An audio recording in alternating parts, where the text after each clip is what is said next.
Let's take a journey, but not back a couple of centuries or even millennia. Forget a million years. Our journey lies much further into the depths of time, billions of years into the past. We are traveling to an era from which there are no fossil photographs to study, to a world where the very geography was completely different. Back then, the continents bore no resemblance to the contours we know today. Air, water, the atmosphere itself, everything was alien, and life, if life could be called that, remained largely invisible to the eye. And yet, it was then, in this deep antiquity, that some of the most fateful decisions in the entire history of our planet were made. Today, we will look into the era known as the Proterozoic. Don't be surprised if this word is unfamiliar to you. It's rarely heard in everyday speech. You won't find it on brightly colored museum posters, and it's almost never taught in schools. Most people have never heard of it, but this oblivion doesn't diminish its colossal significance. We don't think of the Proterozoic era as often as we think of dinosaurs or the great extinctions, yet it occupies an unimaginably vast stretch of Earth's history. It stretches from roughly 2.5 billion years ago to just 541 million years ago. Imagine, more than half of our planet's entire existence was contained within this single era.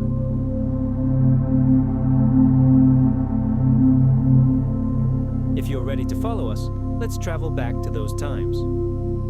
To a time when the sun shone dimmer, the moon hung closer to the horizon, and the days were a few hours shorter than the 24 we're accustomed to. To an era when neither animals nor plants existed, to a world that didn't yet know what it meant to be truly alive, to a time when the Earth was just beginning to understand itself.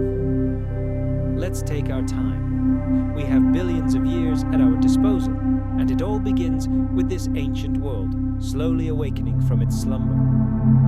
At the very beginning of the Proterozoic period, the planet was already over 1 billion years old. Scarred by meteorite impacts, the first sparks of life had only just begun to flicker. Earth was shrouded in a thick, misty atmosphere, filled with gases that would be deadly poisons to us today. Yes, the planet already had oceans, but they weren't the crystal blue expanses we see today. Imagine murky waters with a metallic taste, completely devoid of oxygen. This meant they held no hint of life as we know it. These primordial seas contained vast quantities of dissolved iron, which floated freely in the water, coloring it an ominous reddish hue in some places. The dry land, the small portion of the planet that rose above the water, was bare rock. Not a single tree, not a patch of fertile soil, not the buzz of insects, not the rustle of leaves. Only deafening silence, the howl of the wind, and the slow, inexorable work of the laws of chemistry.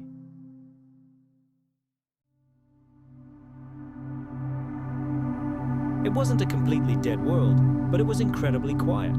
The silence that reigns when life is still microscopic, unhurried, and preoccupied with far more important matters. By then, single-celled organisms were already thriving, and they had been doing so for a very long time. Tiny, ancient forms of bacteria and archaea discovered countless ways to survive in the most extreme conditions. In boiling geysers, in hypersaline pools, in places where light never penetrated and where sulfur was abundant. These creatures were not graceful, but they were masters of their craft. They broke down minerals, absorbed some gases, and released others, and built microscopic structures invisible to the naked eye. And all this time, unnoticed by the universe, they were changing the face of the planet from within. Continents were already beginning to take shape, though they looked completely different from what we're used to.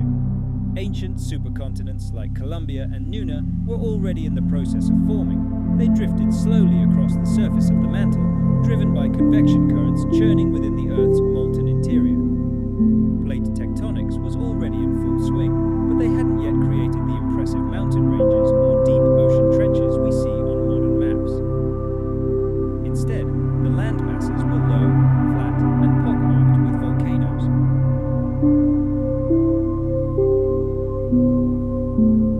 Erosion hadn't yet accumulated thick layers of sediment, and without plants to hold the soil in place with their roots, any loose material was at the mercy of wind and rain. Rivers already existed, but their courses were unpredictable and wild. The lakes formed in giant impact craters or in faults where the Earth's crust was splitting apart. Everything around them was more raw and pristine. The elements acted directly, without the mediation of complex ecosystems. Sunlight, of course, already reached the planet's surface, but it wasn't as bright as it is today. Our sun, early in its evolution, emitted approximately 15% less energy. This reduced luminosity meant that Earth had to somehow retain heat more efficiently, which it did. This was partly thanks to greenhouse gases such as methane and carbon dioxide, which oversaturated the atmosphere. The ozone layer didn't yet exist, meaning deadly ultraviolet radiation bombarded the planet unimpeded from space. This made the land surface a deadly environment for all life. Life was forced to hide underwater, primarily in the ocean depths, which served as a reliable shield. Safety, peace, and stability reigned in the deep sea. Meanwhile, the Earth's crust beneath the oceans continued to shift and shift.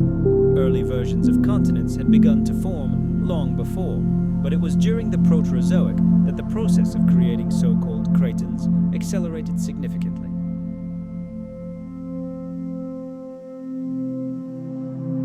Cratons are the ancient, stable cores of continents, the geological elders of our planet. Once formed, they typically remain intact for billions of years. Strong, thick, and resistant to deformation, cratons became the foundation upon which modern continents arose. For example, much of North America rests on a craton that first solidified during this period. The same applies to parts of Africa and Australia. These fragments of ancient land masses bear the imprint of billions of years of collisions, faults, erosion, and eruptions. They are survivors of an era when the planet's surface was still struggling to regain its integrity. One of the most subtle yet important changes occurred deep within the planet's mantle. Radioactive decay was the primary source of internal heat, and over time, this heat triggered cycles of melting and remelting of rocks, facilitating the formation of new types. Granite became much more common, as did certain minerals that would later prove vital, such as phosphorus and molybdenum. These elements had no idea that they would one day trigger enzymes or build DNA molecules. However, their very appearance and availability could have quietly shaped the future capabilities of biology for the rest of time. Meanwhile, something entirely new was happening in the oceans. Among the countless microbes, a special group emerged and began to master a complex and risky method of energy production. These were cyanobacteria.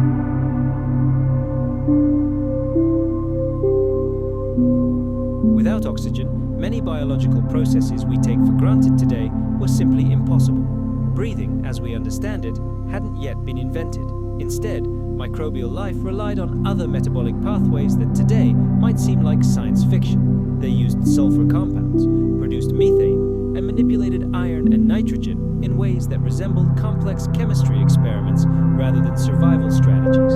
It worked, but it was extremely slow and inefficient. In those distant times, the oceans were supersaturated with iron, which floated freely in the water column. Modern oceans contain very little of this metal, as it instantly reacts with oxygen and precipitates. But back then, in that oxygen-less world, a global glaciation, which planetary historians call Snowball Earth. And so, as the ice cap began to crack and disintegrate, this process triggered a self-healing mechanism. From gigantic fissures in the crust and the vents of countless volcanoes, streams of carbon dioxide poured into the atmosphere, warming the frozen world, and the erosion of fresh, exposed rock triggered new chemical cycles. But this was only the beginning. The true driver of change was the indomitable force of plate tectonics, a perpetual conveyor belt recycling the very fabric of the planet. Imagine, entire sections of ancient oceanic crust, like giant conveyor belts, were sucked into the fiery depths of the mantle. There, in this hellish cauldron, they melted and were reborn.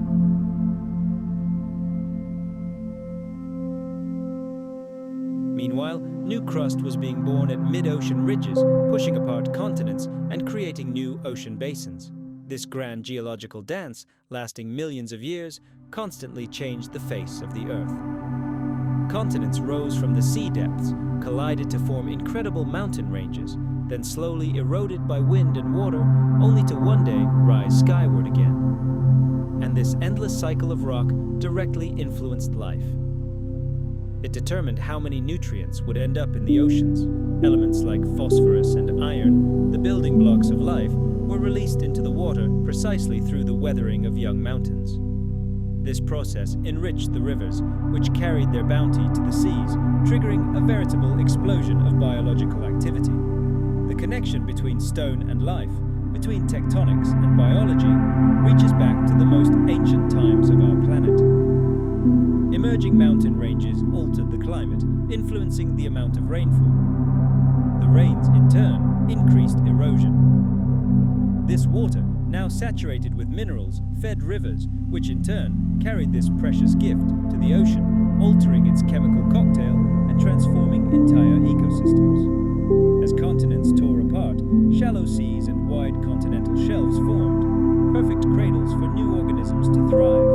And where one plate subducted another, volcanic activity emitted gases into the sky, dramatically altering the composition of the atmosphere.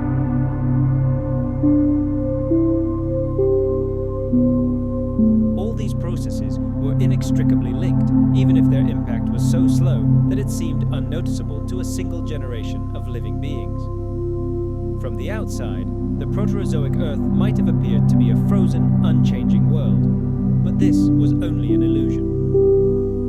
Beneath the apparent serenity of these desolate landscapes, devoid of forests, animals, or familiar scenery, an invisible, titanic work was at work. Continents collided in a slow but devastating dance, drifting apart, only to rejoin. Oceans were born and died. Mountain ranges, like the backs of gigantic beasts, rose to the heavens, then crumbled to dust. And so it went, again and again, in an endless cycle. Over time, these movements affected everything, from global climate to evolutionary paths. Even the sky above felt their effects. Tectonics controlled volcanic eruptions, and volcanoes changed the chemical composition of the air. Clouds over giant supercontinents behaved differently. Global winds shifted, and life, step by step, adapted to these changes. The movement of the continents was not smooth and gradual. It left deep scars on the planet's surface, fractures and debris that geologists still find today, but it never stopped. And now, at this very moment, the plates continue their slow drift. The Earth's crust bends and stretches, maintaining its fragile integrity. The planet lives and breathes. There, beneath the thickness of age-old ice, life lurked, patiently awaiting its moment.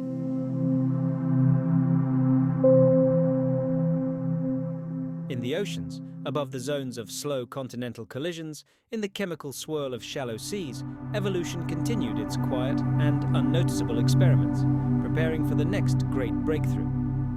The atmosphere, like everything else in the Proterozoic, changed slowly. Its transformation affected not only its chemical composition, but also its rhythm. These changes were not measured by the changing seasons or the daily cycle. No, weather as we understand it didn't yet influence life as it does today. Instead, the air existed in a different geological time, subject to cycles lasting millions of years. These cycles were dictated by the advance and retreat of glaciers, tectonic shifts, and the first tentative biological experiments that altered the chemistry of the sky, molecule by molecule. Above microbial mats and drifting continents, the air alternately thinned and thickened, slowly cooling and warming up again. It gradually acquired properties that, in the distant future, would make the emergence of complex life possible. After the first powerful bursts of oxygen, when the atmosphere was literally poisoned by this new gas, its levels did not rise smoothly. There was no direct path to today's levels. Instead, we experienced a series of sharp rises, long pauses, crushing drops, and new ascents. It was not a straight road, but rather a steep, jagged mountainside.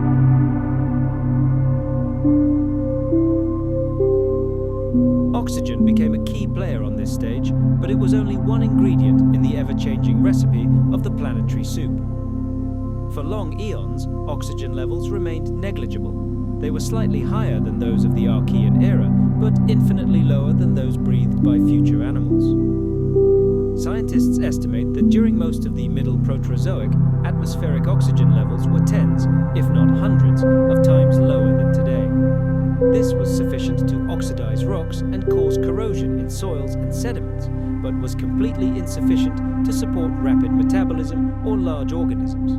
Modern scientists have given this period the somewhat offensive nickname, the Boring Billion. But don't be fooled by this name. It was boring only at first glance, to a geochemist who saw in the data only long epochs of relative calm in the atmosphere and biosphere. This wasn't stasis, but rather slow, concentrated movement. Life developed, continents drifted, oxygen was present in the atmosphere, but everything happened as if in slow motion. It was as if the planet took a deep breath that lasted for 1 billion years. However, even during this seemingly calm time, fundamental changes were taking place. For example, the carbon cycle began to take on its modern form. Carbon dioxide emitted by volcanoes was removed from the atmosphere through weathering. Rain, falling on mountain slopes, reacted with silicate rocks.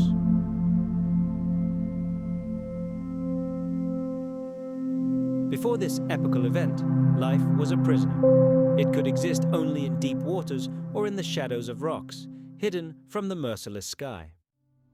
The planet's surface was a parched, deadly desert. The sun's harsh ultraviolet radiation mercilessly disintegrated any organic molecules that dared to emerge. But with the advent of ozone, these shelters were no longer the only salvation. New horizons, new ecological niches opened up to life, first in shallow waters, and then, hundreds of millions of years later, on land. Sulfur also played a role in this complex chemistry. Volcanic eruptions released sulfur gases into the atmosphere. In the sky, they transformed into tiny particles called aerosols, which, like a giant mirror, reflected sunlight back into space and cooled the surface. Over time, the sulfur cycle became increasingly complex, as microbes learned to utilize a wide variety of sulfur compounds in their metabolism. The isotopic traces they left behind in ancient rocks today serve as one of the main sources of information for scientists about the atmosphere during the Proterozoic era. Nitrogen, already abundant in the air, was also involved in this process.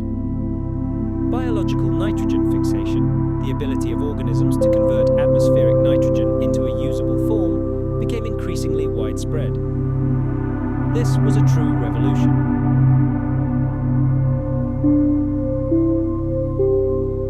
But it was never static. During periods of frenzied volcanic activity, the sky was likely covered in a thick blanket of ash and toxic gases.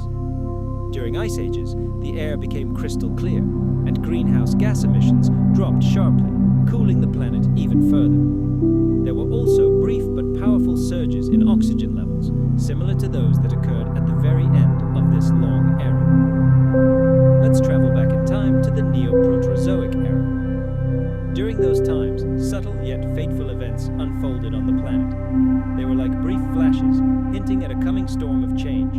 Each such shock, each impulse, left an indelible imprint on the Earth's geological record. We see these traces today, layers of oxidized rock, strange isotopic anomalies, and, of course, the fossils of microscopic creatures that desperately tried to adapt to the ever-changing chemistry of the ancient world.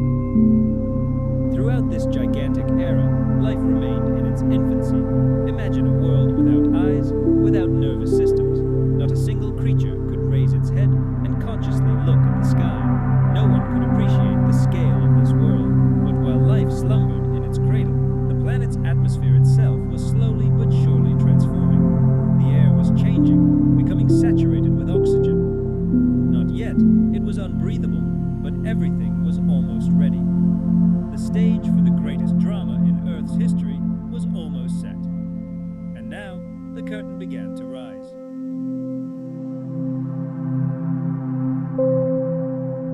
Somewhere in the impenetrable depths of the primeval seas, in the depths of the seafloor silt, individual cells began to notice one another.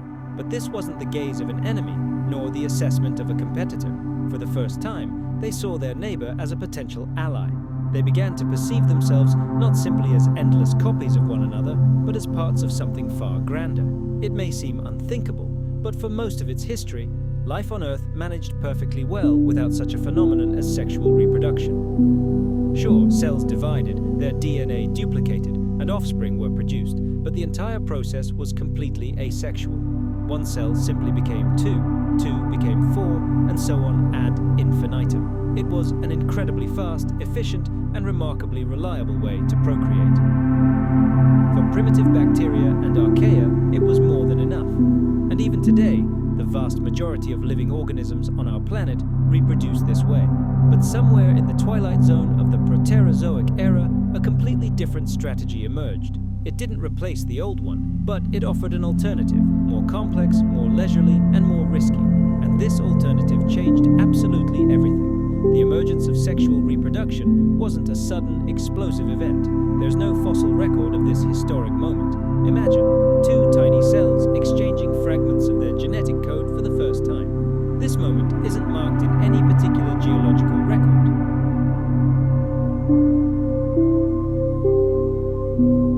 It might seem like a simple accident, a glitch in the program. However, at some point, prokaryotic cells, those without a nucleus, discovered the ability to combine their DNA with that of another organism. And when they succeeded, they gifted evolution with an entirely new, incredibly powerful tool: recombination. Judge for yourself. In asexual reproduction, all offspring are perfect clones. They receive an exact copy of the genome of their single parent, and changes in them accumulate only through rare, random mutations. Sexual reproduction is a completely different story. Here, two cells come into play, each with its own set of genetic material. Their chromosomes are mixed, shuffled like a deck of cards, and assembled into entirely new, unique combinations. The offspring are no longer copies, they become variations on the theme of their parents. And variability, from an evolutionary perspective, is a priceless gift. The genetic advantages of sex are enormous. It generates endless diversity, helps weed out harmful mutations, and allows populations to adapt much more quickly to changing conditions, whether it's a cold snap, a change in water chemistry, or the appearance of a predator. This process provides a kind of genetic robustness, allowing life to explore new possibilities much more quickly than would otherwise be possible through mutations alone. However, this gift came at a price, and the price was high. Finding a suitable mate requires time and energy.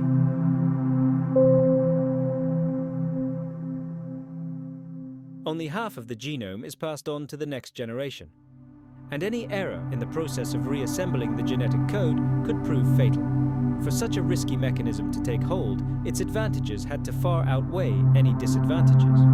And apparently, in the slowly changing but chemically unstable world of the Proterozoic, this was indeed the case. The earliest forms of this process were likely quite unlike what we imagine today. Perhaps it all began with a simple exchange of genes. Two cells might temporarily merge, exchange genetic gifts, and then separate again. Similar phenomena, such as conjugation or transformation, are still widespread in the microbial world today. It's likely that early eukaryotes, cells with nuclei, experienced something similar: the fusion of two nuclei, followed by their separation and redistribution of genetic material.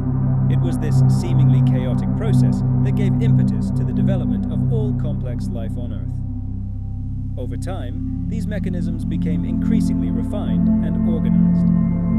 Meiosis emerged, a special type of cell division that reduces the number of chromosomes exactly by half. This allowed for the formation of specialized sex cells called gametes. When two such gametes fuse, the full set of chromosomes is restored, but in a new, unique combination inherited from both parents. This fundamental mechanism still underlies the life of almost all complex creatures on the planet.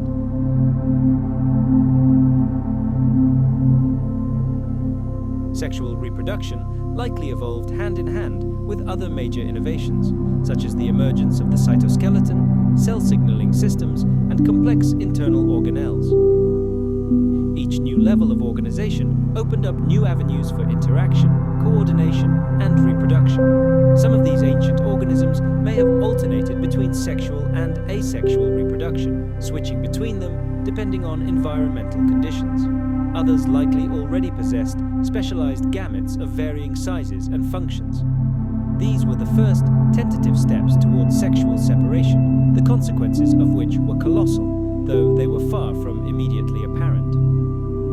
Thanks to this new method of reproduction, populations gained the opportunity to explore a vast number of genetic combinations. This boosted natural selection, as if turning it on turbo mode. Beneficial mutations now spread much more efficiently, while harmful ones could either be hidden or completely eliminated from the gene pool. This genetic flexibility helped life survive the harsh trials of the late Proterozoic, global glaciations, oxygen crises, and abrupt tectonic shifts. Emerging from these cataclysms, life had a much richer set of tools for further evolution. But there was another aspect that could be called social, albeit in the most primitive sense. Sexual reproduction required interaction.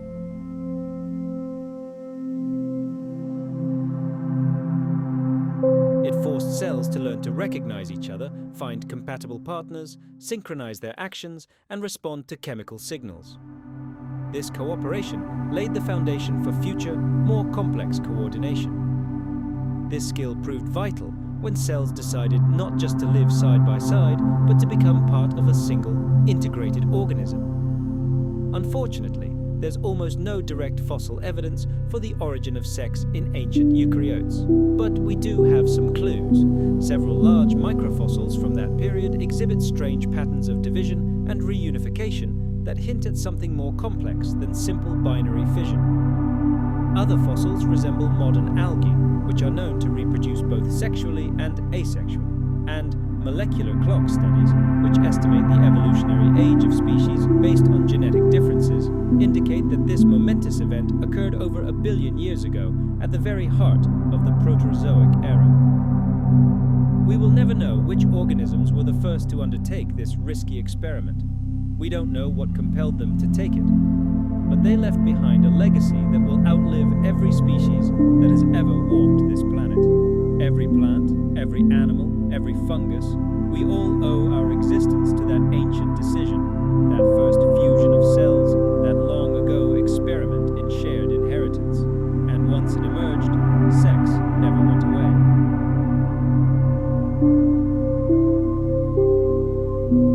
Even in species that later, in the course of evolution, reverted to asexual reproduction, the genetic mechanisms underlying it often persist, dormant, vestigial, but they are there.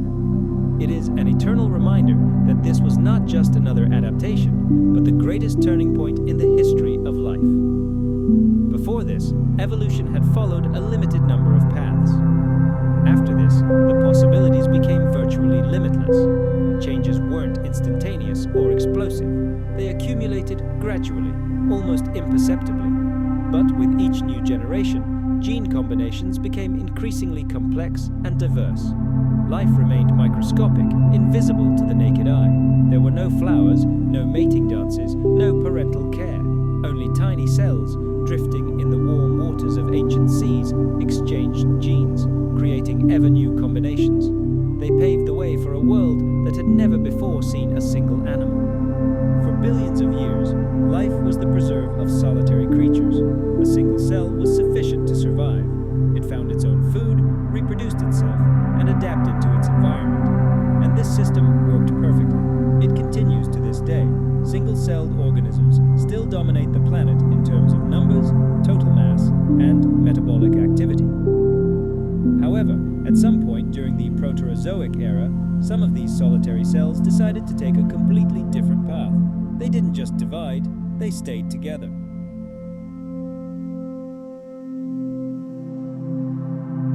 They began to form clusters, chains, films, and, eventually, something far more complex. Thus, multicellularity was born. This transition was not a single event. By all accounts, multicellularity was invented independently in different evolutionary lines at least a dozen times, and perhaps much more often. We see multicellular organisms everywhere, among algae, fungi, animals, and plants. The idea of cell fusion itself is nothing unique, but the way this system evolves, developing into a well-coordinated, efficient organism, with a clear division of labor and coordinated growth, That's truly a rare and remarkable achievement of evolution. In the earliest stages, multicellularity was likely just a side effect of cell division. The cell would split in two, but instead of separating, the daughter cells remained connected. Some bacterial colonies still function according to this principle today. For example, filamentous cyanobacteria form long chains in which different cells perform different functions. Some specialize in nitrogen fixation, others in photosynthesis. Even without a nucleus, these primitive creatures already demonstrate a remarkable propensity for cooperation. As evolution continued, multicellularity took on ever new forms. Some cell colonies began to form hollow spheres, others to form layers, and some went even further and began to specialize. And as soon as division of labor emerged in this system, its advantages became obvious.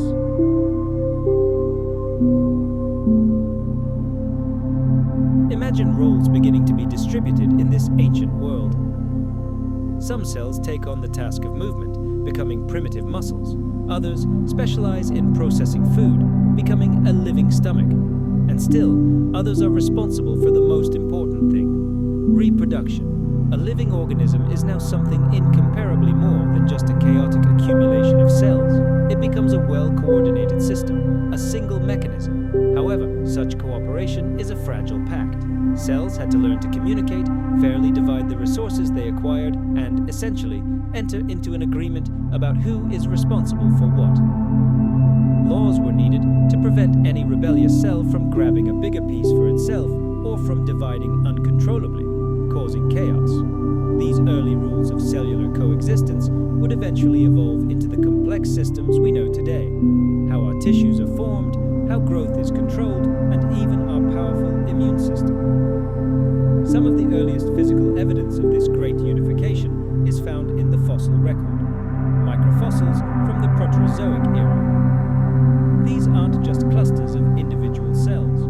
We see ordered, organized structures where all the elements are of the same size and shape.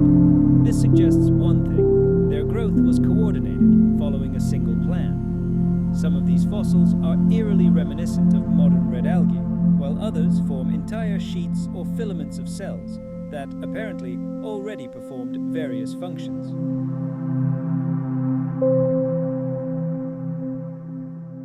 Yes, these cells were tiny and primitive, but they took a crucial step. They ceased to be solitary.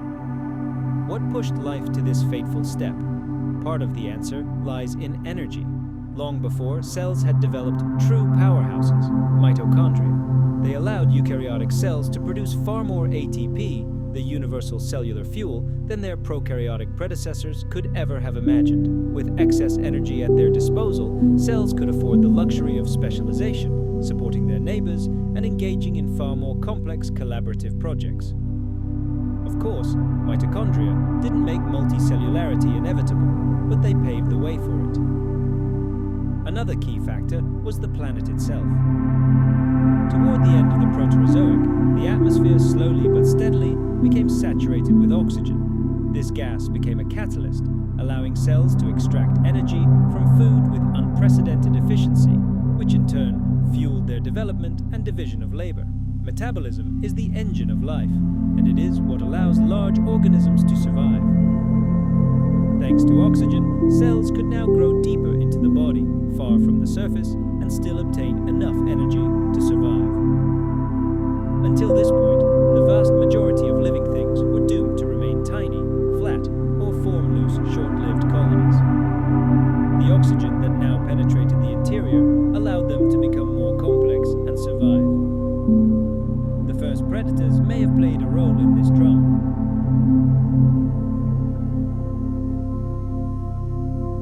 Traits could now be expressed at the level of the entire organism, not just a single cell. Natural selection gained the ability to influence body shape, growth rate, and reproductive strategies. Organisms themselves could become habitats for one another, hosts and parasites, predators and their prey. This shift, of course, didn't lead to the extinction of single-celled organisms, but it gave an incredible boost to evolution and gave rise to all the diversity of life on Earth. Life didn't displace old forms, but it expanded the horizons of what was possible. This diversity allowed it to reach new levels, conquer previously inaccessible niches, and create entirely new ecosystems. It was this step that laid the foundation for everything we would see later: sponges and worms, trees and fish, mammals, and ultimately ourselves. But in those distant times, at the end of the Proterozoic era, none of this existed. The first multicellular creatures were microscopic inhabitants of ancient seas, invisible to the naked eye. They couldn't swim, couldn't sense their surroundings, and certainly didn't possess intelligence. However, they evolved, they learned to cooperate, and this became one of the greatest breakthroughs in the history of life. They made a collective decision, no longer to act alone. Toward the end of the Proterozoic, the world began to change. These changes weren't sudden, like a lightning strike, but they were palpable.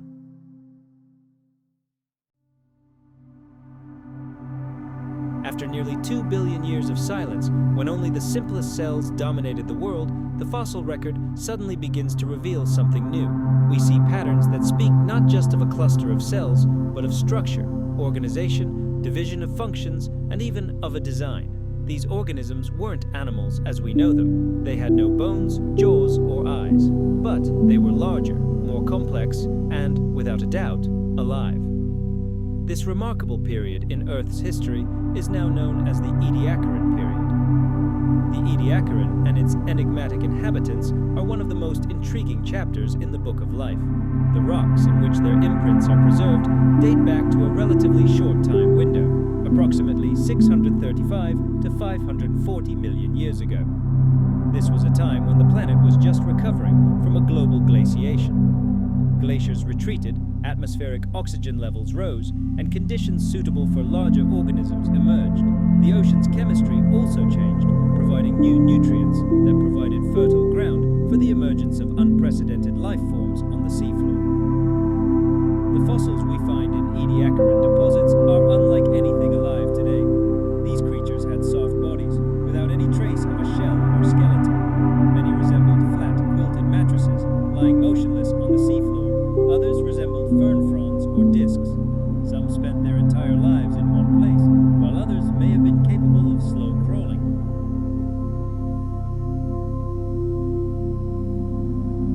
They left behind only ghostly imprints in ancient sandstone layers, like shadows of long-gone life forms, frozen in mud and microbial mats. We still don't know what most of them were. Some scientists suggest that these were the ancestors of modern animals. Others believe they belong to a completely separate, dead-end evolutionary lineage that became completely extinct. Perhaps they included early cnidarians, distant relatives of jellyfish and corals. Or perhaps some of them were giant single-celled organisms or complex colonies. None of them had truly complex organs. Only a few specimens reveal hints of a mouth, digestive tract, or sensory organs. Nevertheless, a remarkable order is evident in their structure. Some fossils exhibit bilateral symmetry, like most modern animals. Others have radial symmetry, like starfish. Some, apparently, could even stand upright in the water column, anchored to the bottom. The size of these creatures is astounding. They varied, but some specimens reached a meter in length, true giants by the standards of their time. They lived on microbial mats, those same multi-layered bacterial communities that dominated the planet for billions of years. But now, these mats played a new role. They became the stage for history's first theater of complex organisms. Ediacaran creatures lived on these mats, perhaps feeding on them or absorbing nutrients directly from the water. In many cases, we find no evidence of their feeding.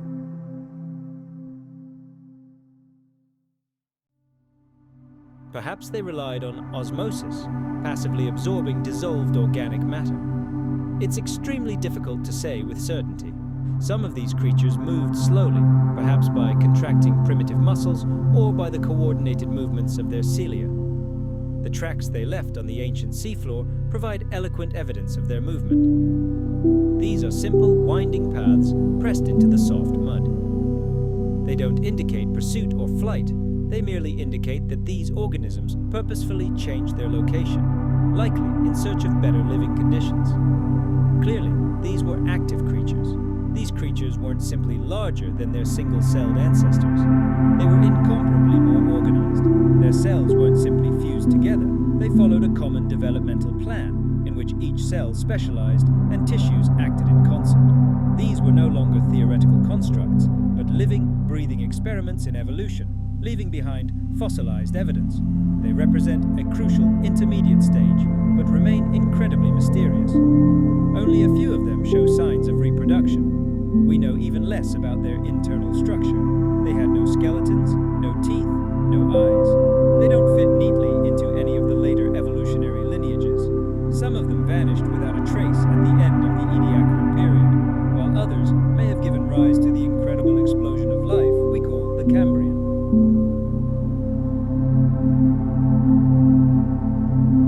However, the direct connections between them remain unclear. Studying them is like flipping through a photo album of a long-vanished civilization. We recognize the familiar contours of life, yet feel alien in every detail. The world around them had changed too. Oxygen levels were higher than ever before, but still not as high as in subsequent eras. Imagine a world where the oxygen levels necessary to support life as we know it were significantly lower than they are today. We are transported hundreds of millions of years into the past, to an era when the planet's oceans finally regained stability after a long and harsh ice age. Meltwaters flowing off the continents brought countless nutrients leached from ancient rocks into the seas. Microbial life still dominated these primordial waters, but now the picture had become more complex.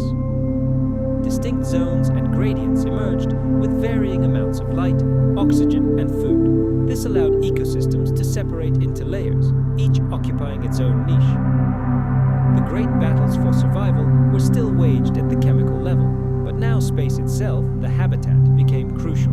The form of life and its habitat began to determine its fate. The communities of the enigmatic Ediacaran creatures didn't form crowds. A look at the fossil beds of that era reveals a surprisingly low diversity of species and very little overlapping life forms.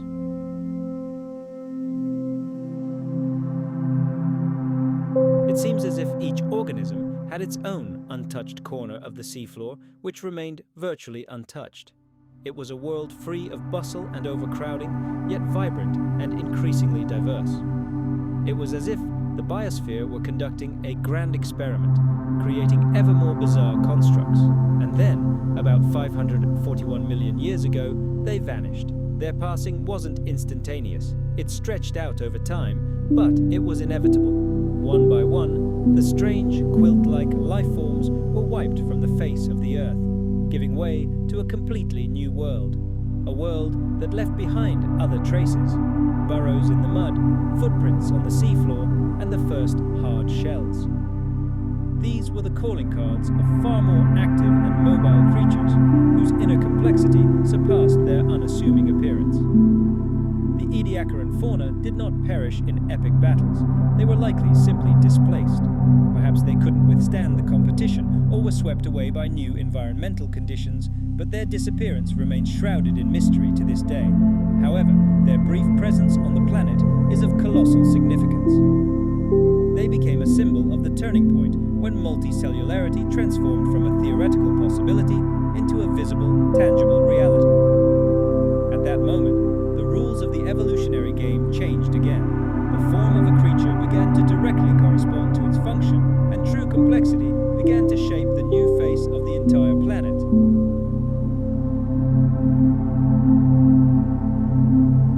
The Ediacaran creatures weren't the pinnacle of evolution. There are no ultimate goals in nature. But for a brief moment, they represented the boldest and most complex experiment ever undertaken by life on Earth. And in their shadow, something entirely different was already emerging, something destined to change this world forever. The Proterozoic era didn't end abruptly. There was no giant asteroid impact, no mass extinction event that would have left an ominous black layer in the rocks. There was no sudden extinction of species across the globe. Its end was far more gradual and gradual. It was a slow change of scenery, a gradual transition from one state to another. And after nearly 2 billion years of such leisurely development, such an ending seemed entirely natural. It was quiet, deliberate, and filled with future changes. By the end of the Ediacaran period, Earth was no longer the planet it had been at its beginning. The atmosphere, once toxic, rich in methane, and nearly devoid of oxygen, now contained enough of this gas to support much larger and more energetic organisms. The oceans, whose depths had been anoxic and oversaturated with dissolved iron, changed their chemistry. Oxygen now penetrated surface waters, paving the way for the evolution of entirely new forms of marine life. Continental crust grew and strengthened through long cycles of tectonic collisions that assembled and tore apart supercontinents.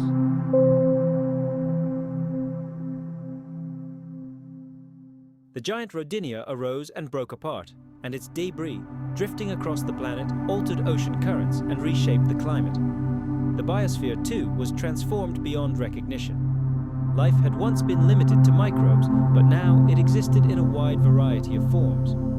The first primitive animals appeared. They were soft-bodied and difficult to classify, but most importantly, they were mobile. Fossilized burrows in sedimentary rocks unmistakably indicate that these creatures already had front and back halves. Creatures capable of purposeful movement began to plow and reshape the seafloor. The very appearance of these fossilized footprints indicates the emergence of new behaviors. Foraging, hunting, escaping from danger, and complex interactions between organisms. This alone was a sign of a fundamental shift in the very nature of evolution. For most of Earth's history, living organisms merely responded passively to their environment. Now, however, they began to actively shape it. While the emergence of majestic forests or coral reefs was still a long way off, the foundations for them were already being laid. A tiny worm tunneling through sea mud may seem like an insignificant detail, but it alters the entire structure of the sediment, how the mud settles, how deeply oxygen penetrates, how nutrients cycle, and these seemingly small changes force the entire ecosystem to restructure and adapt. All the tools of modern evolution were ready for use.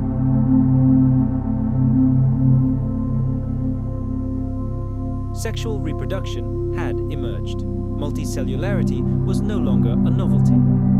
Communication between cells had been honed to perfection. The processes of organismal development became increasingly sophisticated. The world grew increasingly complex before our eyes. The bodies of living beings were now objects that could be inherited, modified, and selected. The rules of the game had changed forever. And yet, despite these monumental transformations, the end of the Proterozoic was neither abrupt nor definitive. There was no clear moment when the curtain fell and the planet awoke one day to a completely new era. The transition into the next, Phanerozoic era, was gradual and diffuse, spanning entire layers of rock and biological innovations that don't always fit within our human notions of time. The need for a clear boundary between the Ediacaran and Cambrian periods is more a matter of convenience, a convention. Nevertheless, the changes were clear. Fossils found immediately after this conventional line reveal a veritable parade of new life forms.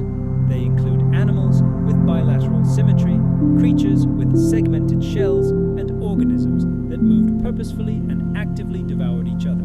The ecological web became increasingly complex and dynamic. Niches filled faster, competition became more intense, and in response to this challenge, life began to evolve at a dizzying pace. The Cambrian explosion, as it would be called much later, didn't arise out of nowhere.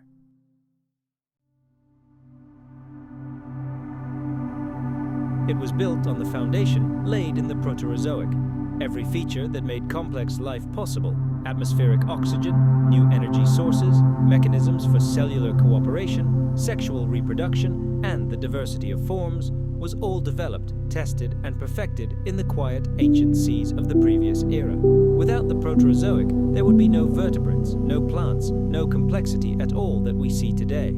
As the era approached its logical conclusion, something entirely new didn't appear on the scene.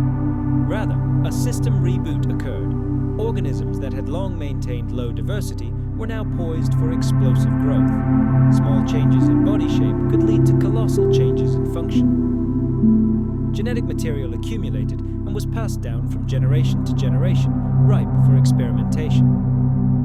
the ecological barriers that had kept evolution at a snail's pace for billions of years gradually crumbled. Finally, oxygen levels became high enough to fuel an active lifestyle. Shells evolved, providing both protection and structural support. Body segmentation allowed for improved locomotion and specialized body parts. And one of evolution's greatest inventions was already looming on the horizon: eyes. Real, image-forming eyes.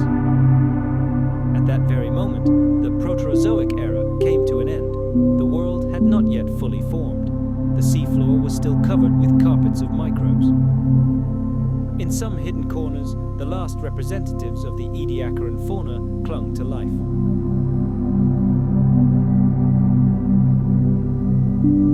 Oxygen levels, though rising, were still unstable, and evolution continued its leisurely pace, replacing one generation with the next. But this silence was deceptive. Under its cover, the biological clock began to tick faster and faster. No one saw it happen. There were no observers or chroniclers back then, only fossilized traces, chemical residues, and fragments of information locked in ancient stones lift the curtain on this wondrous world. And peering into them, we discern the vague outlines of something familiar, only just beginning to take shape. The Proterozoic era didn't end because all the work was done. It ended when enough had been done. A solid foundation had been established. The atmosphere had stabilized. Diversity of life had emerged. The cell had invented sex, complexity, and cooperation. More was needed. Life was ready for the next step. The curtain didn't fall. It merely lifted slightly, revealing a new stage. We're used to thinking of evolution as a straight line, a slow ascent from simple to complex, from bacteria to humans. But in reality, its path was far more winding and unpredictable. It had no final goal, no set direction. No one planned the emergence of intelligence, cities, or language. What has happened, and what remains to this day, is sheer persistence, endless experimentation, and heredity. And at the heart of it all are microbes. Everything we are today begins with them. And this is not an abstraction, not some distant stage in a long chain.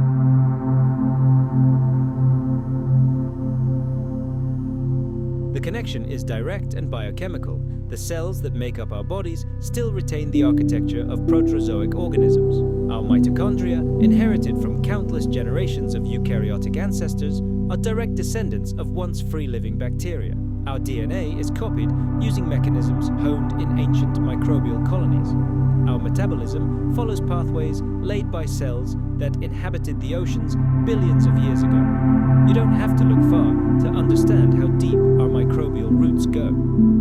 Every animal, every plant, every fungus, everything with a nucleus in its cells is part of the same grand experiment.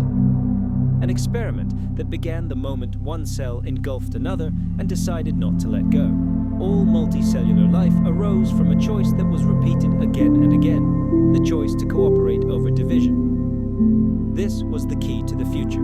Everything they did was subordinated to a single goal: survival and complexity. Look around. This entire incredibly complex world, the entire grand infrastructure of life that we take for granted, it all stands on the foundation they laid. The Proterozoic era seems unimaginably distant, a dusty page in the book of planetary history, but this is only an illusion. In fact, this era has never gone away. It pulsates in every cell.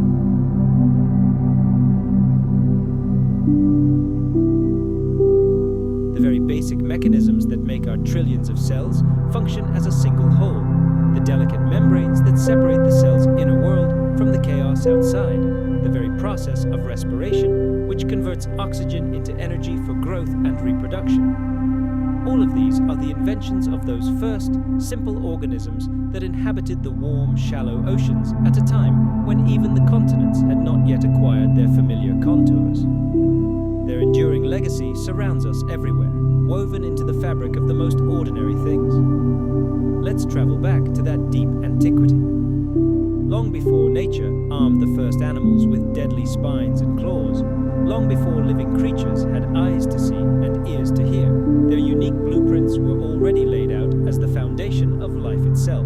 Even we, creatures endowed with intelligence and capable of contemplating trillions of their innermost secrets. Our genetic code, that intricate manuscript of life with its countless backups and shortcuts, seems to have been written by them. Those very cellular compartments they once designed for efficiency, those ingenious tools for copying, cutting, and pasting vital information, all this became the cornerstone of their billion-year dominance. And what's astonishing is that even their imperfections, their mistakes, have become part of our heritage and, paradoxically, our strength.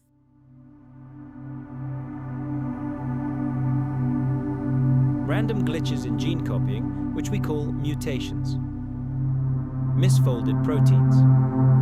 The very process of aging, which begins with tiny molecular breaks. We have inherited all this across the abyss of centuries.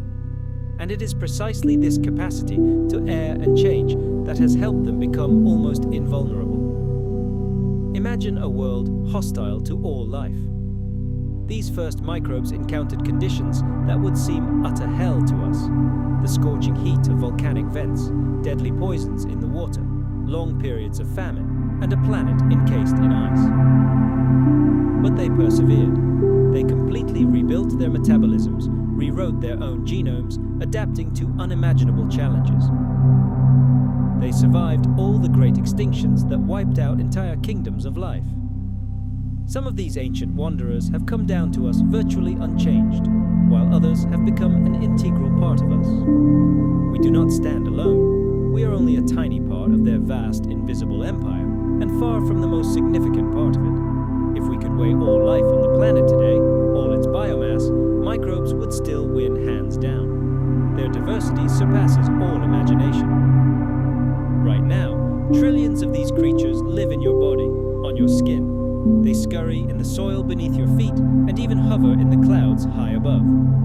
These invisible workers help you digest food, produce essential vitamins for you, and guard your immune system. You are not simply the descendant of microbes.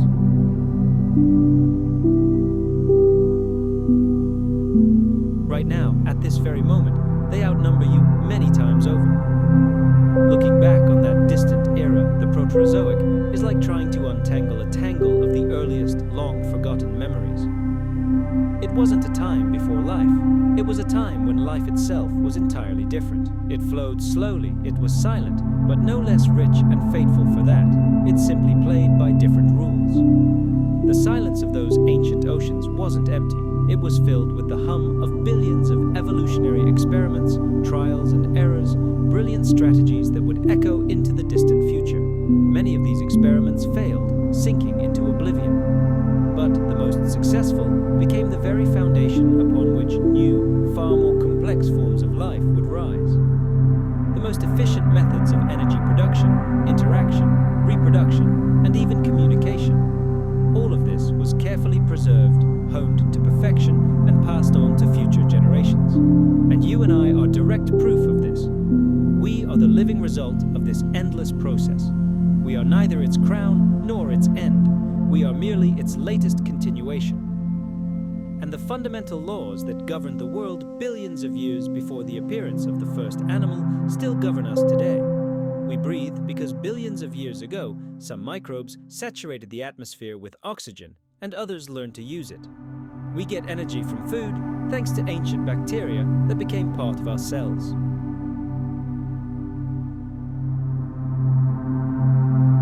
We pass on our traits to our descendants because one day, in ancient times, some organisms discovered an ingenious way to shuffle their chromosomes. We don't live after prehistory, we live because of it. The next time you look at your hands, take a deep breath and pause for a moment. Just know, none of this came out of nowhere. All of this was forged and created by a life that never looked like us and seemingly had nothing in common with us. These quiet, lonely cells, silently drifting in primordial seas, became the architects of our existence. They wove into giant living carpets that covered the ocean floors. They merged, divided, and evolved. And they are still here, within us. In our blood, in our every cell. We are not simply inhabitants of planet Earth, we are messengers from the abyss of time. microbes were here first. They built this world, terraformed it, and only then allowed us to join their endless journey. This was the time scientists call the Proterozoic. Yes, this era doesn't make for a gripping blockbuster. There are no spectacular scenes of giant lizards hunting. It's the chapter of history most people skip in school. But consider this. It lasted nearly 2 billion years, almost half of Earth's entire existence. And during this seemingly calm and monotonous period, almost everything of significance occurred. Cells learned to work as a team. The deadly poison, oxygen, became the elixir of life.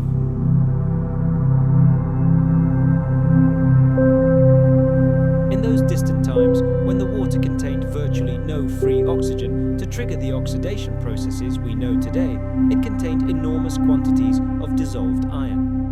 This metal floated freely in the water column, biding its time until a catalyst forced it to the bottom. And that catalyst was life itself. Tiny microorganisms, having learned to produce oxygen as a byproduct of their life processes, began releasing it into the environment. This triggered a global chemical reaction. The iron began to rust and, in gigantic masses, sank out of solution to the ocean floor.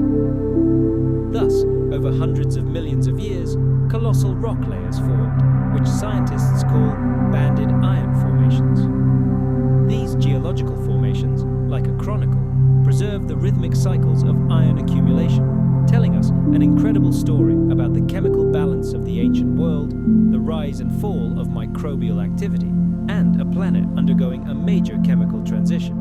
This is one of the most important pieces of evidence we have about the Proterozoic oceans, and it could only have arisen in unique conditions, a world with little oxygen but incredibly high iron content. Life was already teeming in these ancient seas, but it would have been impossible to see with the naked eye. Forget fish, algae, corals, or crabs. There wasn't even plankton in its modern form.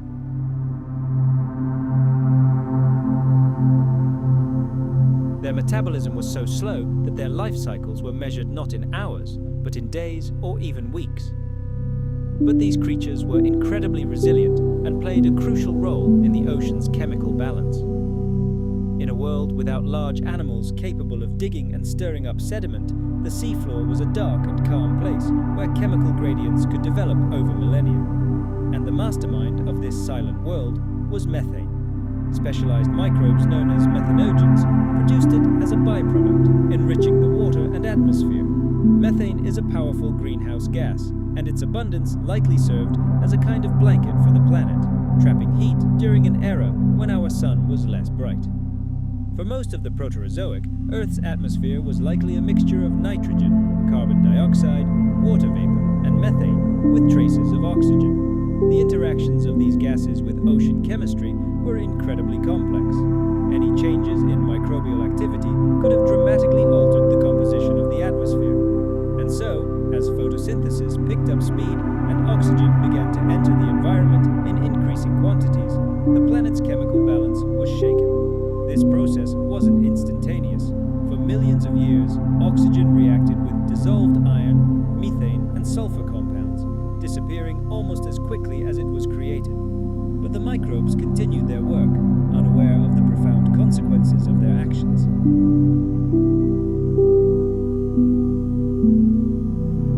They simply repeated their chemical trick over and over again, splitting water, capturing light, and releasing oxygen. As a result, the planet's oceans began to literally rust. This process was uneven. The most dramatic changes occurred in shallow waters, near microbial mats, while the deep layers of the ocean remained oxygen-free for eons. Scientists call this state a stratified ocean. There was already plenty of oxygen at the surface, but none at all further down. Over time, the oxygen front began to penetrate deeper. The ocean's chemistry was transformed. Sulfur entered the picture. Hydrogen sulfide, a gas released by certain microbes, began to accumulate at mid-depths, creating entire regions that were simultaneously anoxic and sulfide-rich. For most modern organisms, such conditions would spell certain death, but for the microbes of that era, they were an ideal habitat. Some scientists even call these zones Euxine zones, and although these conditions were toxic from our perspective, they were stable and could persist for hundreds of millions of years. This is a stark reminder that the very concept of habitability is relative. What would kill us today was normal back then, and what we consider extreme environments was home to many ancient creatures. This is what the oceans looked like at the dawn of our planet's history. Quiet, chemically complex, and biologically active, but teeming with invisible life governed by entirely different rules.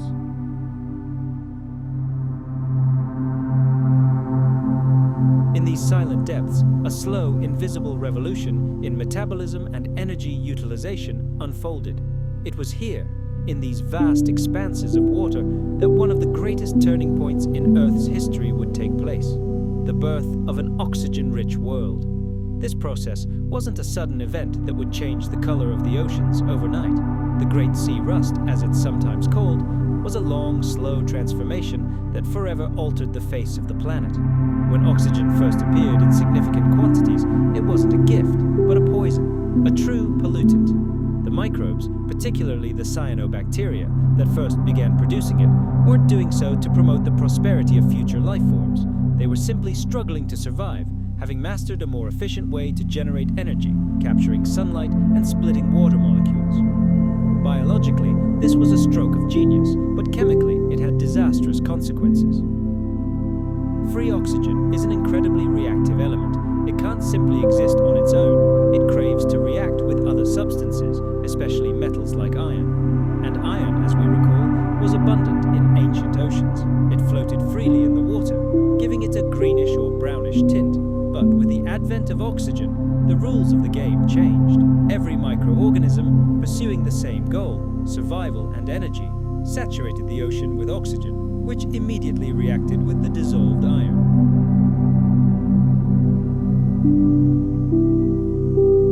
The oxygen molecule, colliding with the iron ion, triggered an oxidation reaction. The iron was rusting, but not like we're used to seeing on old cars.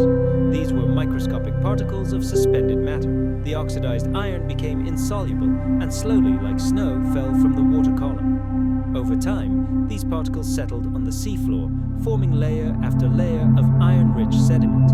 These layers fossilized, and today we see them as banded iron ores, rock slabs in which dark, heavy layers of iron alternate with lighter layers of silicon. They are found on almost every continent: Australia, Canada, South Africa, and Brazil.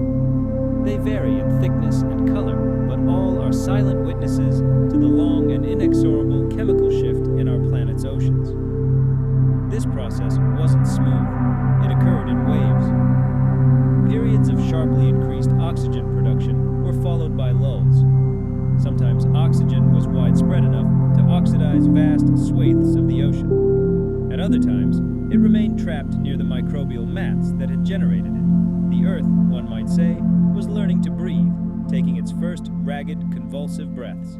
This rusting phase likely lasted hundreds of millions of years, and it was only the beginning of global change. As iron was driven out of solution, the oceans became chemically different. Oxygen finally began to accumulate in surface waters and leak into the atmosphere.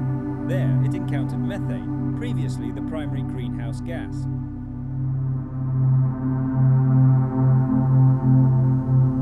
The methane reacted and decomposed, leading to global cooling.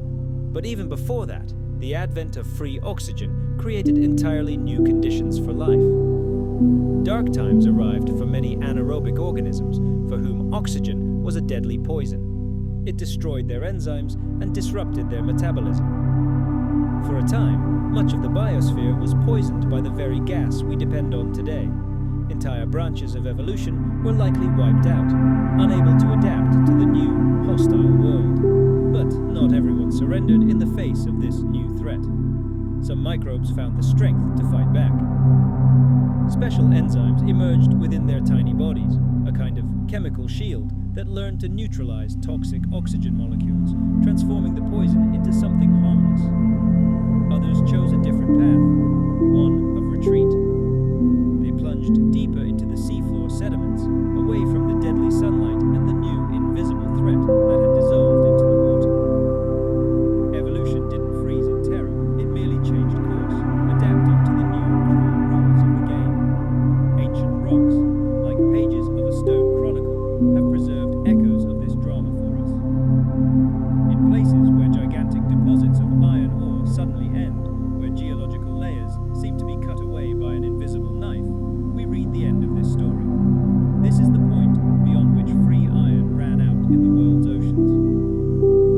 great rusting of the planet came to an end.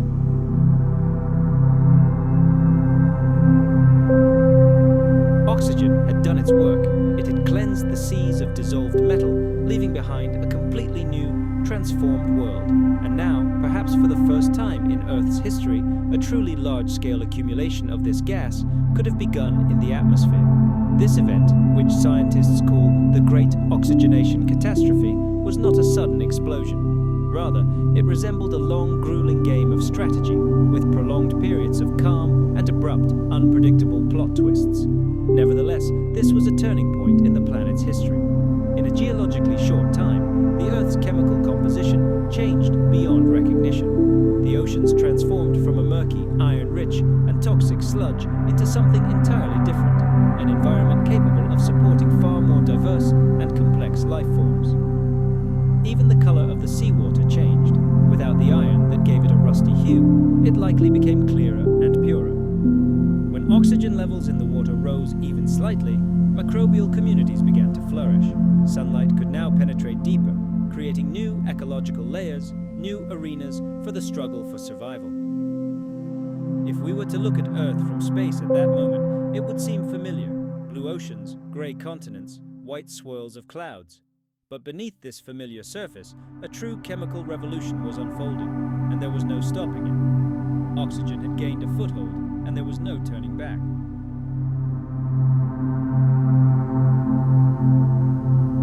The next steps in this planetary drama promised to be challenging. A sharp spike in atmospheric oxygen levels triggered a global cooling. Oxygen reacted with methane, a powerful greenhouse gas that had previously warmed the planet. Methane levels plummeted, Earth's thermal blanket thinned, and the planet found itself on the brink of its first ice age. However, for the microbes in the shallows, the culprits, everything went on as usual. They built the world in their own image, completely unaware that their work was being observed. And somewhere out there, in a quiet and inconspicuous lagoon, the water continued to bubble quietly, saturated with oxygen. It's so easy to overlook the true significance of tiny creatures like cyanobacteria. These microscopic organisms are mere inconspicuous loops and chains of cells drifting through water or clinging to rocks in the most inconspicuous places. But they are among the most important players in our planet's ecosystem. Their modest size was more than compensated for by their colossal, truly planetary influence. In that distant era known as the Proterozoic, they were among the most significant creatures on Earth. They didn't roar menacingly, the ground didn't tremble beneath their feet, they didn't cleave the skies, they didn't have bones capable of withstanding monstrous forces. And yet, armed only with the energy of sunlight and their incredible tenacity, they transformed the chemistry of an entire planet.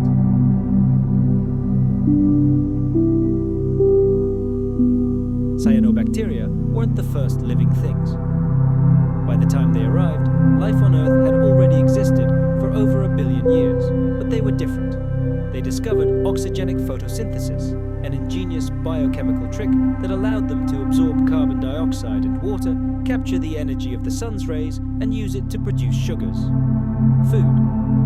In the process, they split water molecules, releasing oxygen as a byproduct, like exhaust fumes. No one asked them to do this. They had no overarching plan or coordinated strategy. It just happened. It wasn't a deliberate invention, but the result of countless mutations, trial and error, and sheer chemical chance. But it worked, and once this mechanism emerged, it began to spread rapidly. Oxygenic photosynthesis proved to be far more efficient than earlier versions used by other bacteria, which relied on sulfur or hydrogen. This incredible productivity gave cyanobacteria an undeniable advantage. They could grow faster, conquer new territories, and literally push out their competitors. Gradually, their populations expanded to incredible proportions. Cyanobacteria formed entire living carpets on tidal flats and underwater rocks, lining the edges of shallow lagoons. Some learned to swim freely in the upper layers of the ocean, greedily absorbing sunlight wherever it could reach. These colonies weren't just clusters of solitary individuals, they formed complex, multi-layered systems.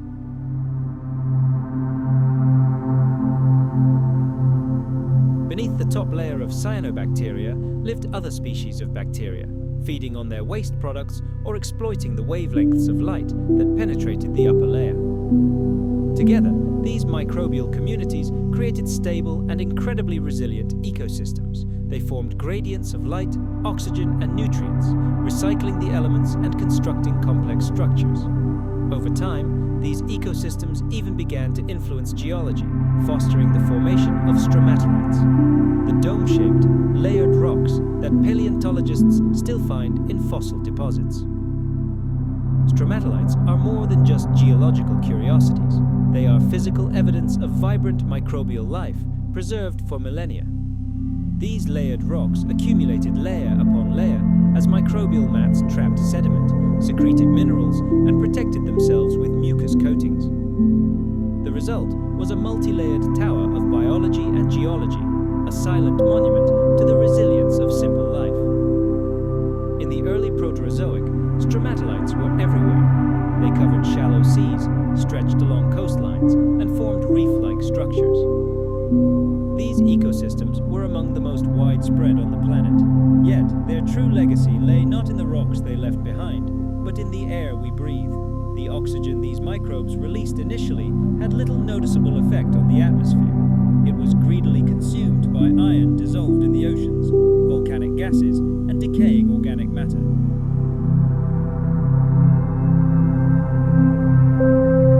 For millions of years, the atmosphere remained virtually unchanged. But as the Great Rusting Event progressed, the chemical reservoirs that absorbed oxygen began to overflow. Iron levels in the oceans dropped, and reactive gases were neutralized, and eventually the oxygen had nowhere to go but upward into the atmosphere. Cyanobacteria were the catalyst for this process. They worked tirelessly, relentlessly releasing oxygen, completely oblivious to the long-term consequences. They weren't seeking to change the world, they were simply fulfilling their life program, but they were the ones who triggered monumental changes. The oxygen they released accumulated in the atmosphere, disrupting the delicate balance of gases and triggering a chain reaction of transformations. One of the first consequences was a dramatic change in climate. Methane, the main greenhouse gas on ancient Earth, proved extremely vulnerable to oxygen. As oxygen concentrations increased, methane levels fell, weakening the greenhouse effect and contributing to global cooling. It is likely that the first major ice ages in Earth's history were, at least in part, triggered by the emergence of cyanobacteria and the atmospheric changes they brought. But their impact on life itself was even more dramatic. For many organisms accustomed to an oxygen-free environment, oxygen proved a deadly poison. It disrupted their cellular mechanisms, blocked energy production, and damaged DNA.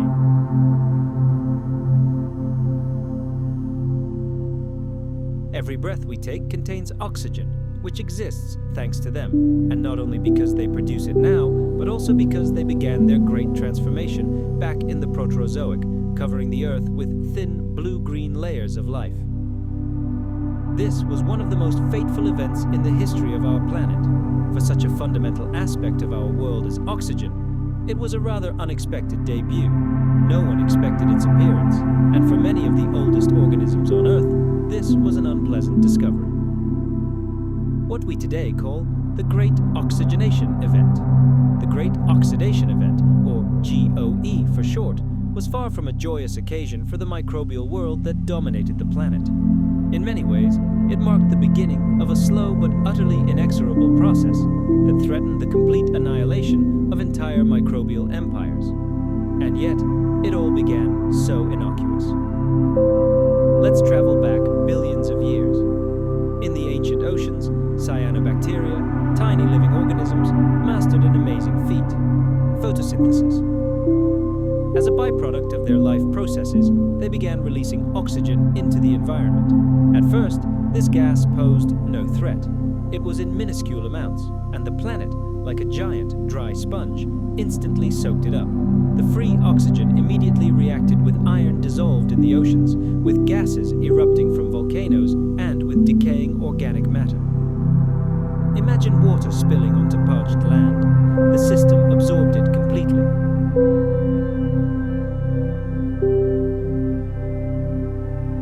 For millions of years, this process continued, and Oxygen never accumulated in the atmosphere in any significant quantities. It simply dissolved into the planet's global chemistry. But even the largest sponge has a saturation point. Sooner or later, a point came when the planet's chemical reservoirs were overflowing. The ocean's iron reserves were depleted, oxidized, and settled to the seafloor in giant layers we now call banded iron formations. Volcanic gases were neutralized or absorbed. The chemical composition of the world's oceans irreversibly changed. And then, one day, on a day no one at the time, of course, marked on the calendar, the oxygen had nowhere to go. It stopped disappearing and began slowly but surely seeping into the atmosphere, accumulating there. It didn't look like an explosion. The process of atmospheric oxygenation likely took decades, if not millions, of years. However, in geological time, it was a staggeringly rapid shift. And for the countless anaerobic organisms that evolved in a world without free oxygen, it was a true catastrophe. The fact is that oxygen is an extremely reactive, aggressive molecule. It can destroy proteins, rupture cell membranes, and damage DNA itself. In small doses, it causes what's known as oxidative stress, and in large doses, it's downright toxic. For microbes perfectly adapted to an oxygen-free environment, this was like someone slowly flooding their world with concentrated acid.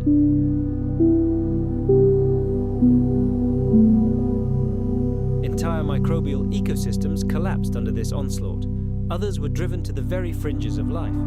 Anaerobic bacteria, which had once thrived everywhere, were forced to seek refuge in deep seabed sediments, near scorching hydrothermal vents, and other places where the toxic gas had not yet reached. Some of them disappeared from the face of the Earth forever, leaving behind only barely noticeable chemical traces in ancient rocks. The planet's biosphere underwent colossal, irreversible changes.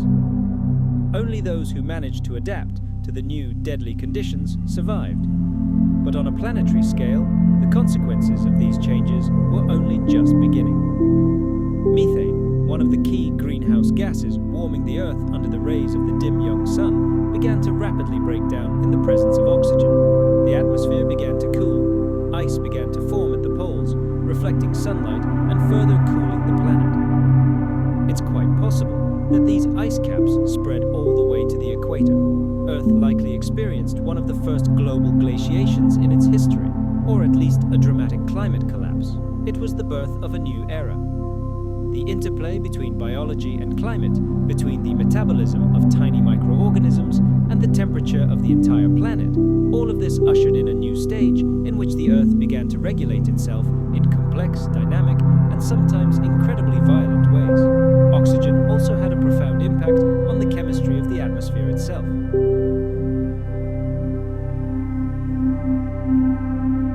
In its upper layers, ozone, a molecule composed of 3 oxygen atoms, began to form under the influence of solar radiation. Ozone is unstable at the planet's surface, but at higher altitudes it became a true savior. It began absorbing the sun's harmful ultraviolet radiation. Until then, life could only exist in the deep ocean or deep underground, as radiation levels at the surface were lethal. But as the ozone layer thickened, the planet's surface began to soften, transforming from a parched desert into a place potentially suitable for future life forms. This process created a powerful feedback loop. The more oxygen organisms produced, the more ozone formed in the stratosphere. The more ozone, the weaker the ultraviolet radiation, and the safer it became in shallow waters and near the surface, the more active life became there, producing even more oxygen. Thus, the Great Oxidation Event, despite its initial destructiveness, laid the foundation for all future life on Earth. However, after the initial sharp spike in oxygen levels, a long period of instability likely ensued. Its concentration in the atmosphere rose and fell. The system experienced disruptions. New biological or geological processes could suddenly lead to a sharp decline in oxygen levels. The early Proterozoic atmosphere resembled not a stable mixture of gases, but a bizarre patchwork quilt. For organisms struggling to survive in this chaos, the ability to adapt became the key to survival.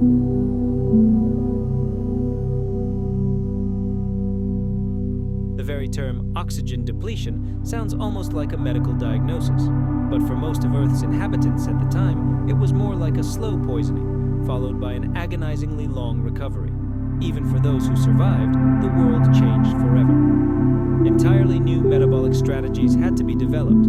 Some microbes learned to use this poison to their advantage. Oxygen became an integral part of their energy cycles, leading to the emergence of aerobic respiration.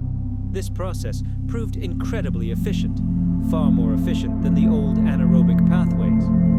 It allowed cells to extract many times more energy from the same amount of food. This efficiency opened up entirely new evolutionary horizons. Larger cells became possible. More energy meant more complex internal structures and more sophisticated self-repair mechanisms. Eventually, some microbes developed internal compartments, organelles, including mitochondria, that specialized specifically in processing dangerous oxygen. But this happened much later. Meanwhile, oxygen was still gaining ground. It accumulated in the atmosphere, slowly rising. It penetrated soil and minerals, triggering new types of chemical weathering that forever changed the face of the continents. The so-called red layers, oxidized sedimentary rocks found by paleontologists around the world, are a legacy of those times. Iron in the soil reacted with atmospheric oxygen, coloring entire rock strata, the familiar rusty hue.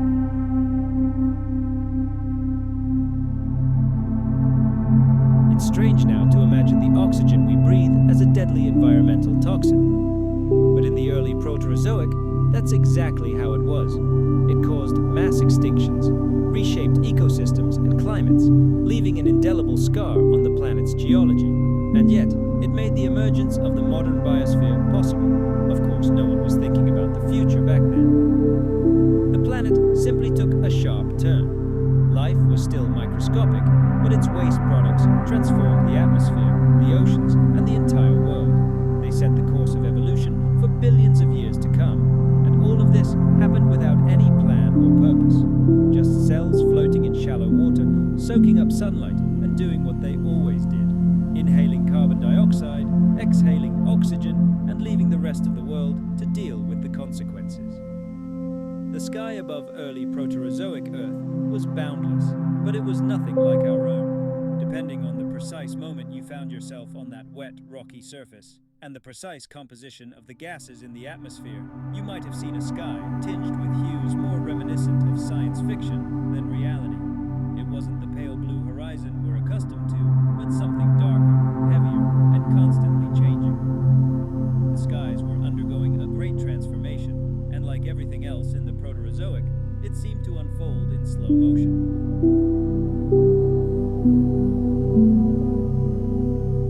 Before the advent of oxygen, Earth's atmosphere was rich in gases such as methane, carbon dioxide, water vapor, nitrogen, and hydrogen. Volcanoes emitted sulfur compounds into the air. Ultraviolet radiation from the sun penetrated virtually unimpeded. Without the ozone layer, there was nothing to block it. Methane played a key role in the appearance of the sky at that time. At high concentrations, this greenhouse gas can form a dense haze of organic particles in the atmosphere. On early Earth, the sky was likely permanently covered in this fog, which scattered light and tinted the air, orange or brown. Depending on the density of this haze and the angle of the sun's rays, the landscape could have resembled something between a perpetual dawn and a dark, stormy twilight. Then oxygen appeared. As it began to accumulate, it reacted with methane. The breakdown of methane led to a decrease in its concentration in the atmosphere, and with it, the orange haze gradually began to dissipate. The sky cleared, and the laws of sunlight dispersion changed. For the first time, the atmosphere began to acquire its modern character. Shorter, bluer wavelengths of the light spectrum began to predominate in the sky, making it much more familiar to our vision. Of course, it's difficult to pinpoint exactly when the sky became blue as we know it. The transition from murky brown to blue wasn't instantaneous. It occurred gradually.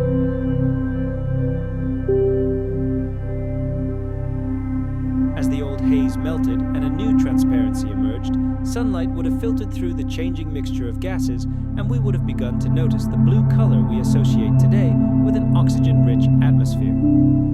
Over time, oxygen levels rose, methane levels fell, and a protective ozone layer began to form in the upper atmosphere. This process is triggered when powerful ultraviolet radiation splits oxygen molecules, O2, into individual atoms, which then, the oxygen molecules, rising upward, combined with one another, creating an entirely new molecule, ozone. And once set in motion, this process was unstoppable. It wove a vital protective blanket over the planet where none had existed before. This newborn ozone layer acted as a giant filter, blocking the deadly streams of ultraviolet radiation that had until then been bombarding the Earth's surface unchecked. And so, for the first time in history, the shallow oceans and even the bare expanses of land ceased to be death traps. Of course, they weren't completely safe, but the world's hostility had noticeably diminished. This invisible armor in the stratosphere also brought stability to the atmosphere.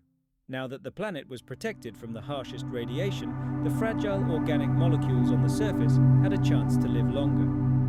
Of course, mutations remained, and the great wheel of evolution didn't slow down, but the environment itself was no longer so aggressive and destructive.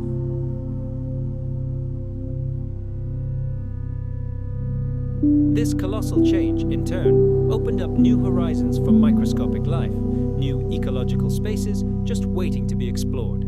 If there had been eyes capable of seeing on the planet at that moment, they would have witnessed an incredible transformation of the world, and eyes were bound to appear eventually. The transparency of the atmosphere radically altered the play of light and shadow on the surface. Shadows on the ground gained sharpness and depth, and the colors of the world flared with unprecedented intensity. The skies began to blaze with fiery sunsets, the very ones we witness to this day. And although there were no people or animals yet capable of standing in awe of this dazzling spectacle, the planet was not empty. Billions of microbes silently continued their great chemical labors. And while the sky above them changed its color and character, the planet's climate also began to undergo dramatic changes. Methane concentrations in the atmosphere fell while carbon dioxide levels rose, completely reversing the greenhouse effect. Methane is a much more effective heat trap than CO2. Therefore, its disappearance likely triggered global cooling. Over the long term, this downward trend in temperatures set the stage for the first great glaciations in the planet's history. Ice ages that would have frozen the planet from pole to pole. But before the first snowflakes of that era fell, light itself changed.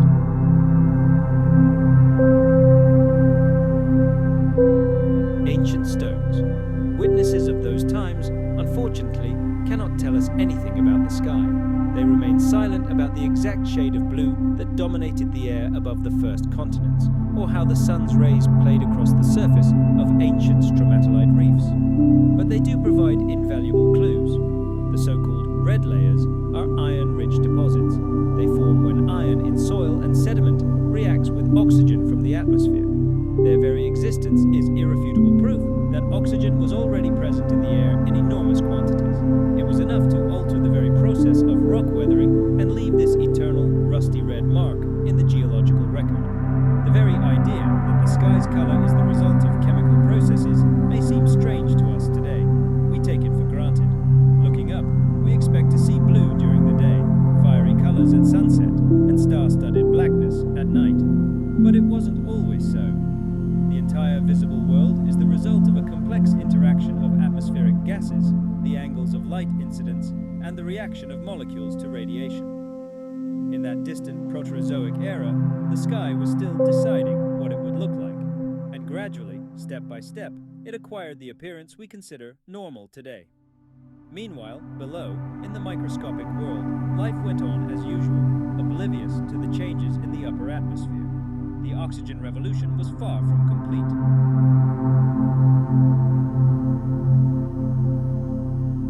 Its concentration continued to rise, and with it, so did the pressure of evolutionary selection, forcing life to adapt and, ultimately, give rise to an entirely new type of cell.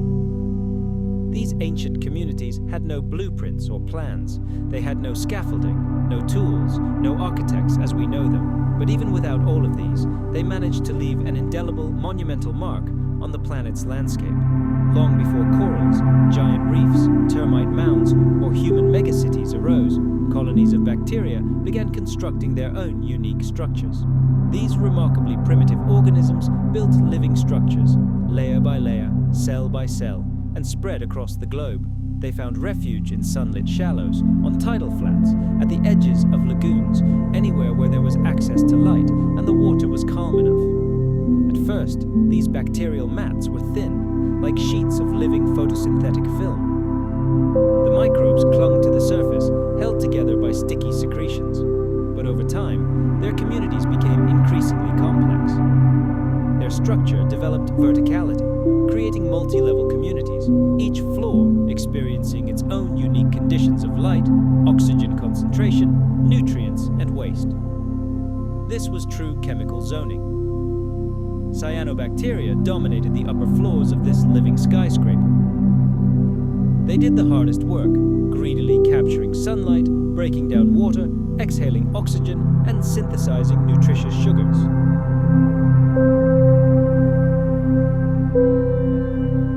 Directly below them, in the shadows, lived other anaerobic microbes for whom oxygen was poison. They fed on the sugars produced by their neighbors above.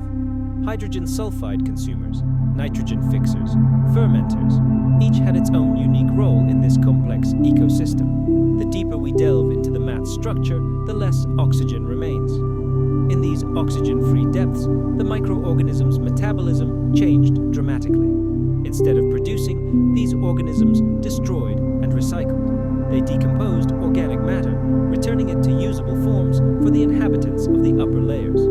It was not a hierarchy, but a perfectly closed and self-sufficient cycle of life and death. Some of these mats acted as traps, capturing tiny grains of sand and silt carried by the tides. Others acted as chemical factories, precipitating minerals directly from the water using the byproducts of their metabolism. Over time, these processes, layer by layer, created increasingly complex and hard structures. Initially flat, they later took the form of domes or columns, forming what we today call stromatolites. Some were merely small, isolated mounds, while others expanded for kilometers, forming gigantic reef systems. Stromatolites are astonishing creations that once covered entire coastal shelves like a gigantic patchwork woven from microorganisms.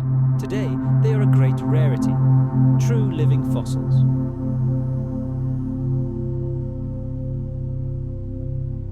They can be found only in a few unique places on the planet, Shark Bay in Australia and in some hypersaline lagoons and alkaline lakes. Modern stromatolites grow excruciatingly slowly, typically in extreme conditions where they are unthreatened by grazing animals or competing algae. But these are only faint echoes of their former glory, remnants of a time when these structures were ubiquitous. During the Proterozoic era, stromatolites were the absolute dominant species in the shallow waters of the world's oceans. This wasn't because they were huge or grew quickly, but because they had virtually no competition. No other species could create permanent, mineralized structures on such a scale. No other species shaped the environment in such a noticeable, multi-layered manner. These structures weren't just biological communities, they were true geobiological machines. Each layer of the microbial mat performed its own distinct function, creating a unique microcosm. The entire structure controlled its own internal chemistry. Oxygen was produced in one place and immediately consumed in another. Sulfide was produced on one floor and used on the next. Carbon was locked in a perpetual cycle of photosynthesis, respiration, and fermentation. Despite their modest appearance, these structures were systems teeming with life and energy. They influenced the stability of the seafloor by trapping sediment and shaping the microclimate.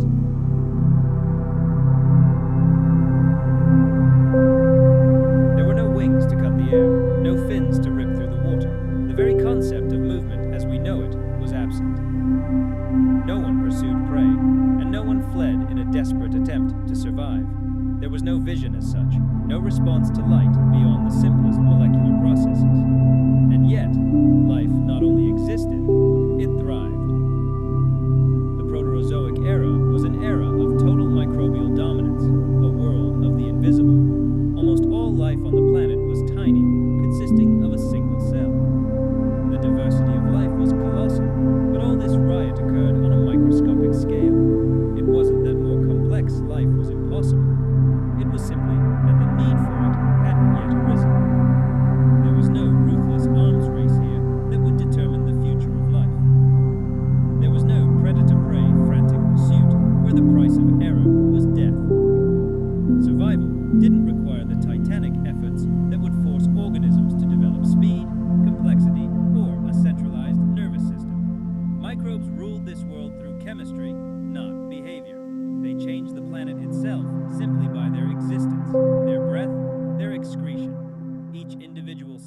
was a tiny chemical factory, within which ancient metabolic processes were constantly in progress. The absorption of substances, their transformation, and the elimination of waste. In this world, there were no faces to read emotions, no limbs designed for movement. However, this did not mean the cells were isolated. Communication between them existed.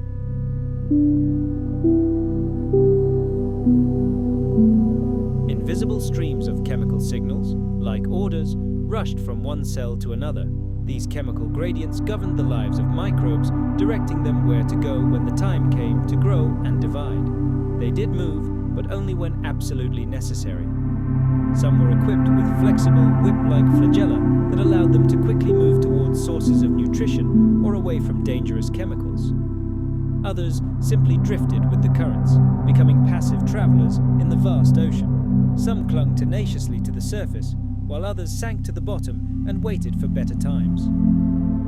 Life wasn't fast, but it was incredibly efficient. The lack of eyes didn't mean microbes were blind. Many of them, especially those that used solar energy for photosynthesis, were acutely sensitive to light. Cyanobacteria, for example, skillfully shifted their position in the water column to capture the precise wavelength of sunlight they needed. Some even performed diurnal migrations, rising closer to the surface during the day and sinking deeper as darkness fell. And although they lacked vision as we understand it, they did have photoreceptors, complex molecular mechanisms that, upon detecting a particle of light, cause the microbe to alter its behavior. The entire microbial biosphere was strictly organized according to gradients. Light reigned at the top, darkness at the bottom. Some layers were full of oxygen, others completely depleted. Temperature, acidity, and salinity varied.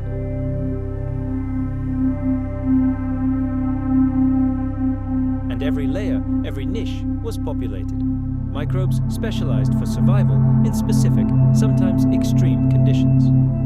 Some could exist only in a narrow layer where two vital factors converged. Others were true extreme sportsmen, capable of adapting to unbearable heat, concentrated brines, caustic acids, or monstrous pressure. The diversity was astonishing, even if it was invisible to the naked eye. And this world wasn't frozen in time. Genetic changes were continuous. Bacteria reproduce at incredible rates, and every cell division is a chance for a mutation to occur. This allowed them to generate an astonishing diversity of forms over millions of years. And horizontal gene transfer, the process by which microbes directly exchange genetic material, accelerated evolution even further. Such vital abilities as photosynthesis, the ability to assimilate nitrogen from the atmosphere, or resistance to poisons could be passed not only from parent to offspring, but also between completely different species. Evolution didn't wait for the emergence of complex organisms. It was already using every available means to ensure survival. The fossil record of that era is, of course, extremely poor. Most microbes lacked solid parts, their bodies dissolving without a trace after death. However, they left behind something else. Chemical and biological imprints that, like ghosts, tell us about what happened on Earth in those ancient times.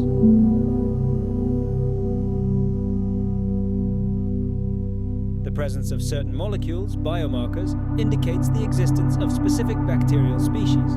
The ratio of stable isotopes in ancient rocks can tell us who performed photosynthesis, who processed sulfur, and who consumed nitrogen. Rocks preserve the memory of the past, even when not a speck of dust remains of the living cells themselves.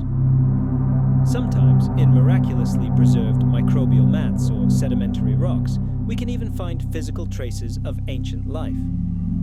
These are tiny filaments, clusters of cells, they're mineralized membranes. These aren't photographs, of course, but they give us a glimpse into a world teeming with life, even if that life has long since died out. None of them had faces. But the ecosystem was fully functional. Primary producers, photosynthesizers, created energy-rich molecules. Consumers broke them down, and decomposers completed the cycle. It was a complete food chain, but devoid of physical collisions. There were no jaws, no claws, no pursuit, only the silent movement of molecules through layers of silt and water, and time itself flowed differently here.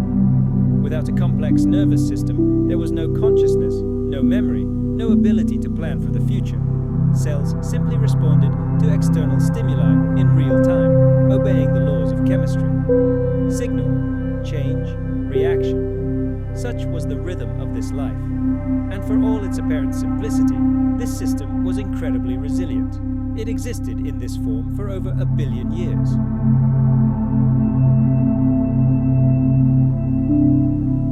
There were no global collapses, none of the mass extinctions we know of from later eras.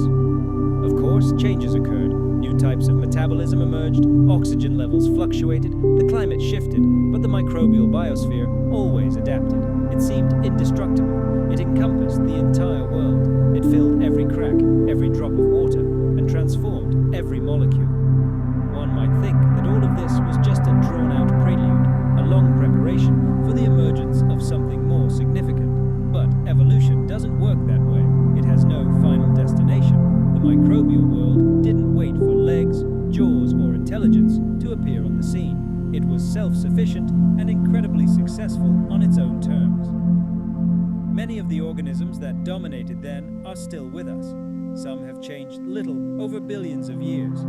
Their direct descendants live within us, in the soil beneath our feet and in the depths of the oceans. Others became the forerunners of entirely new life forms, eukaryotes, multicellular organisms, and, ultimately, animals.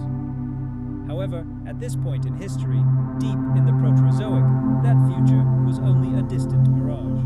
This was their time. The world was created and ruled by cells too small to be seen. They built global chemical empires, surviving without sight, without hearing, without what we might call consciousness. And yet, they were the most powerful force on the planet. The microbe's reign was not only long-lasting, it was absolute.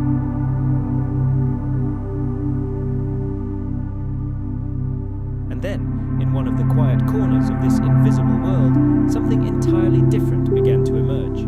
Something with its own control center, a nucleus. They didn't appear overnight. There was no sudden and dramatic breakthrough. No one planted the flag of a new era in the ancient mud. Eukaryotes, the cells from which all plants, animals, fungi, and all living things we see around us would one day emerge, emerged quietly and unnoticed. Like many other great events of the Proterozoic, their birth wasn't sudden. It occurred gradually, step by step, and its details remain shrouded in mystery. However, when they finally emerged, it marked a crucial turning point in the history of life, marking a departure from everything that had come before. A eukaryotic cell is much more than just a membrane-bound sac of cytoplasm. It is divided into compartments, organized, and internally specialized.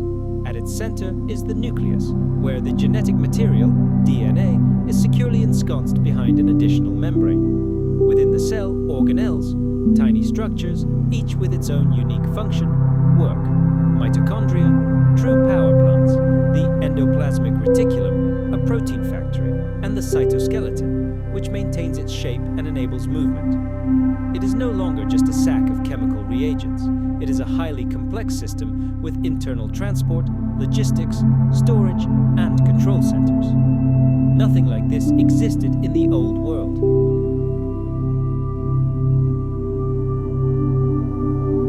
Prokaryotes, bacteria, and archaea seem incredibly simple in comparison, efficient yet primitive. Their DNA floats freely within the cell.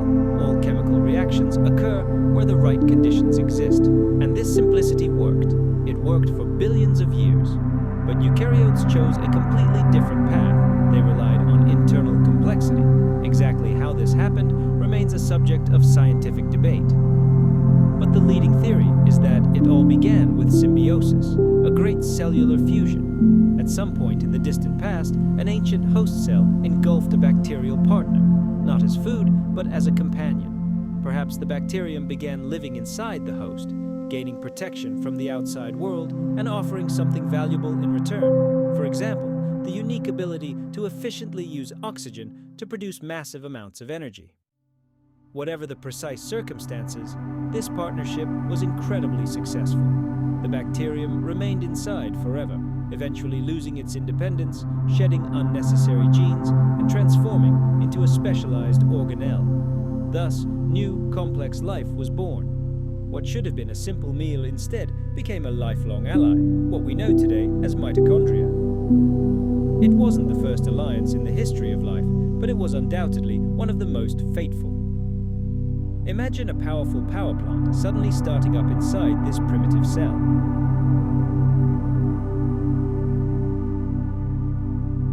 This new power node began producing ATP, the molecule that serves as the universal fuel for all living things on a truly industrial scale, and this excess energy opened the door to incredible, previously unimaginable possibilities. Thanks to this energetic breakthrough, the genetic code could become longer and more complex, and control of the cell's internal mechanisms became far more precise and efficient. For the first time in history, there was a real chance for cell specialization, for fine-tuning their functions, and for creating complex internal frameworks. All this laid the foundation for the emergence of organisms with bizarre and complex forms. From the perspective of the great drama of evolution, this was a colossal step forward, unnecessary but incredibly powerful. Let's travel back to that world. The earliest life forms, which scientists call prokaryotes, were solitary cells, devoid of multicellular organization. They had no brains to think with, no limbs to move, no other organs familiar to us. But within these tiny creatures lay a vast potential, dormant, about to burst forth and branch out into 1,000 different paths. Some of them ventured to the next step, becoming multicellular. The ancient ancestors of algae, as well as those lineages that would, in the distant future, evolve into fungi and animals, took completely different paths, experimenting with new designs.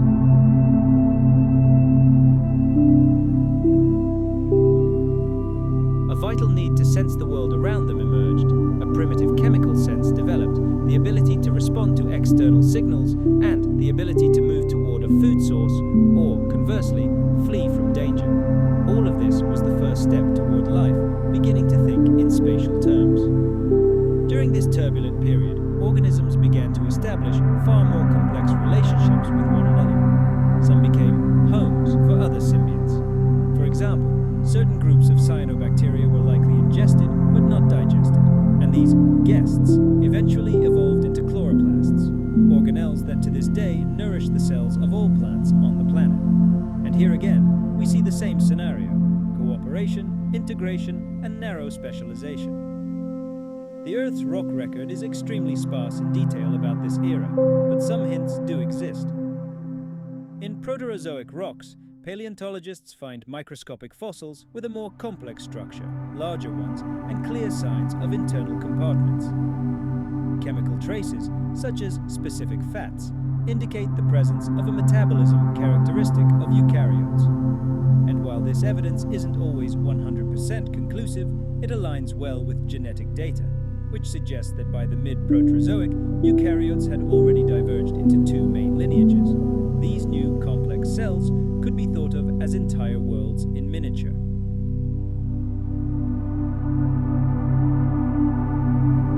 They carried layers of history within them, their ancient bacterial past, their archaeal roots, and the traces of all their symbiotic fusions. Their complexity was not the result of a brilliant design, but the legacy of a long and tangled history. There was nothing predetermined about it. Yet it was precisely this path that opened doors that would never close again. With colossal energy reserves, more sophisticated control, and a rich genetic resource, these cells were poised to create something entirely new. They began to unite, forming the first multicellular organisms. Of course, this didn't happen overnight. Hundreds of millions of years remained until the first true animals appeared. But the blueprint, the plan, was already in place. The cell was no longer just a building block. It had transformed into a complex system, ready for cooperation and further development. At that time, eukaryotes were still few in number, scattered across the ocean and in the overwhelming minority. But their incredible potential was already there. Their emergence marked the point of no return. Complexity had entered the great game of evolution, and it would take a very long time for life to reach its next heights. When one cell began to devour another, but instead of digesting it, stored it internally, something extraordinary happened. What was supposed to be food became a partner.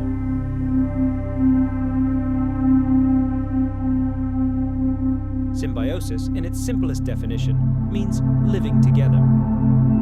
In the ancient Proterozoic, this cohabitation wasn't always voluntary, but it proved devilishly effective. One of the greatest results of this unplanned friendship was mitochondria, microscopic structures that to this day serve as the energy source for nearly every complex cell on Earth, including ours.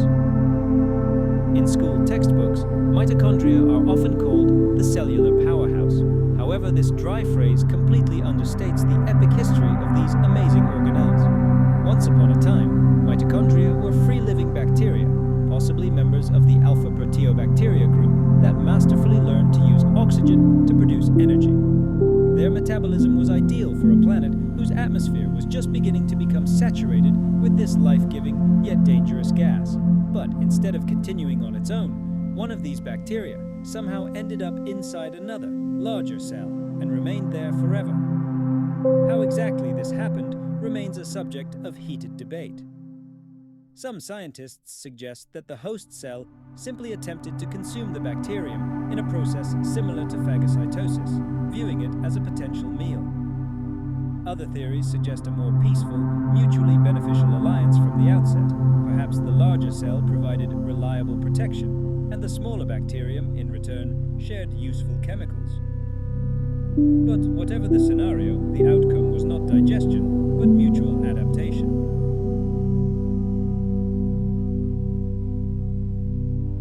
This fusion was a true turning point in evolution, not because it made cells more interesting, but because it made them immeasurably more powerful. The oxygen-dependent respiration process used by mitochondria allows them to extract tens of times more energy from a single glucose molecule than ancient oxygen-free methods. This energy jackpot allowed cells to grow in size.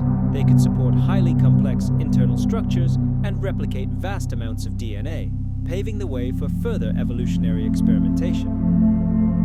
Cells with mitochondria could produce more proteins and perform far more complex tasks. The energy provided by these tiny power plants made complexity economically viable. But the role of mitochondria wasn't limited to metabolism. Their emergence also had global ecological consequences.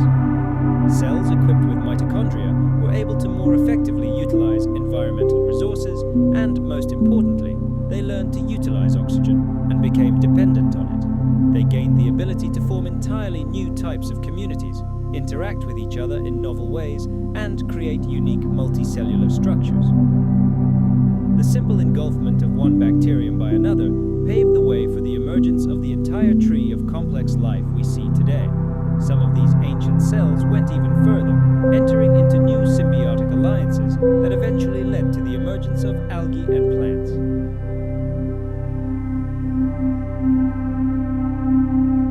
Another fateful fusion occurred when another cell engulfed and tamed a photosynthetic cyanobacterium. This event, completely independent of the mitochondria, gave rise to chloroplasts, organelles responsible for capturing sunlight and producing energy. Like mitochondria, chloroplasts became a key element in allowing life on Earth to flourish so dramatically. Mitochondria, those amazing structures inside our cells, with their own DNA, double membranes and bacterial origins, are a living monument to an ancient alliance. Symbiosis, once considered merely a curious biological detail, is now recognized as one of the primary driving forces behind great evolutionary transformations. It's not just a survival strategy, it's a creative force. Instead of destroying other life, early cells known as prokaryotes incorporated it.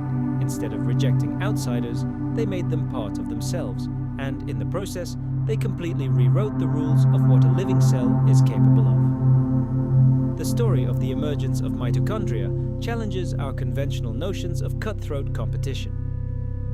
Evolution is not only a merciless struggle for survival, but also a great process of integration and cooperation. In the great book of life, in the pages dedicated to evolution, we often find the same truth. Victory does not always go to the fastest or the most powerful. Sometimes the key to dominance lies not in strength, but in the ability to create alliances and live in harmony.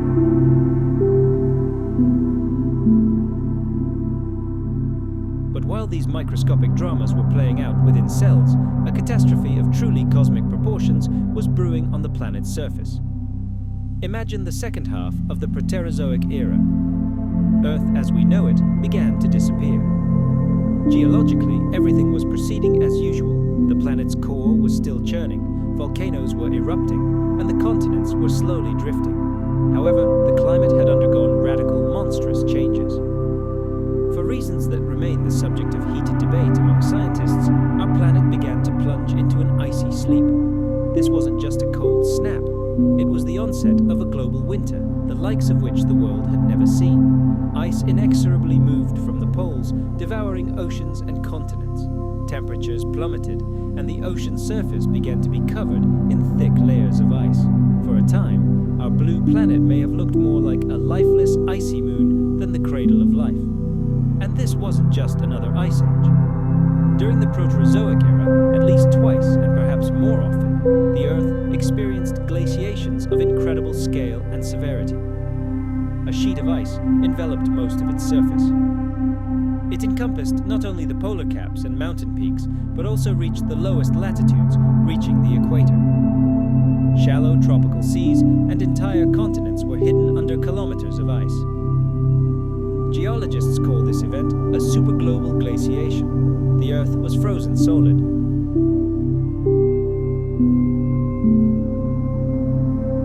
And that was true. Environmental stress, potential mass extinction, disruption of all global cycles. But they also proved to be a powerful stimulus. Perhaps it was these crises that cleared stagnant ecosystems, freed up ecological niches, and forced life to seek new, revolutionary paths of development.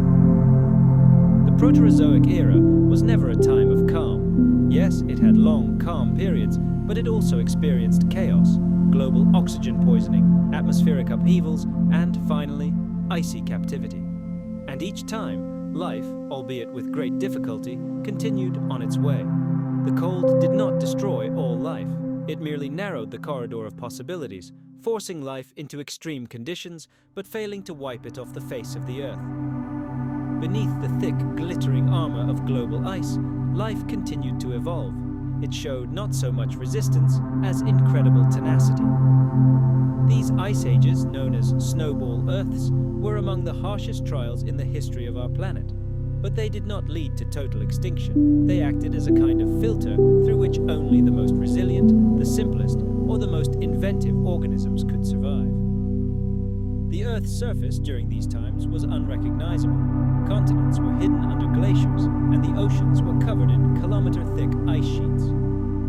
Icy winds howled in the thin, dry air, and temperatures dropped to unimaginable levels. Photosynthesis, the main engine of life, virtually ceased.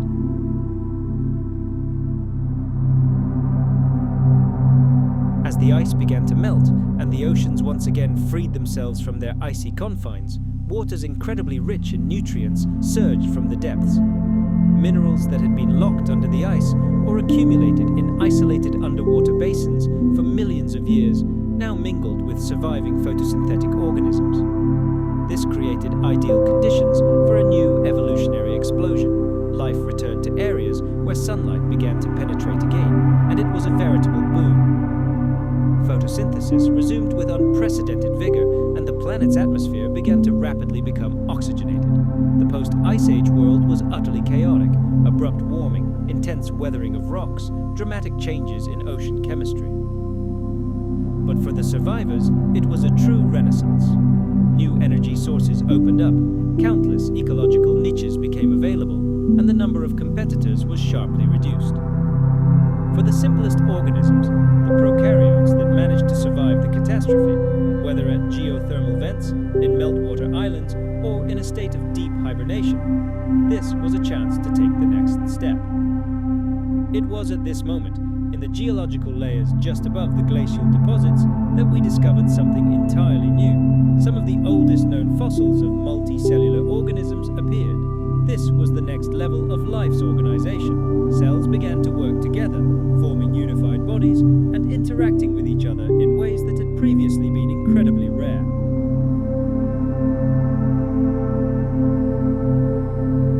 On the scale of geologic time, such gigantic land landmasses are inherently unstable. Imagine a giant blanket covering a pot of boiling water. Heat from the Earth's interior accumulated beneath the thick continental crust, unable to escape. Eventually, this excess heat caused cracks and fissures to form. The Earth stretched, thinned, and broke apart. Magma surged upward, creating new oceans, and the continents once again began their solitary drift. After Columbia came the era of Rodinia, a new supercontinent that emerged approximately 1.1 billion years ago. Its configuration was different, although some parts of the Old World were incorporated into the new one. North America is believed to have been located somewhere in the center of Rodinia, with South America, Africa, Australia, and Antarctica located at its edges. However, the exact positions of all these fragments remain the subject of intense scientific debate. One thing is clear: throughout Earth's history, the cycle of supercontinent assembly and breakup has been one of the main drivers changing the face of our planet. Rodinia was enormous and likely played a key role in shaping the climate and ocean currents of the Proterozoic. Its birth was accompanied by monumental cataclysms, mountain-building processes such as the Grenville orogeny, that left gigantic scars on the face of the planet that are still visible in rocks today. These continental collisions resulted in the formation of the highest mountain ranges.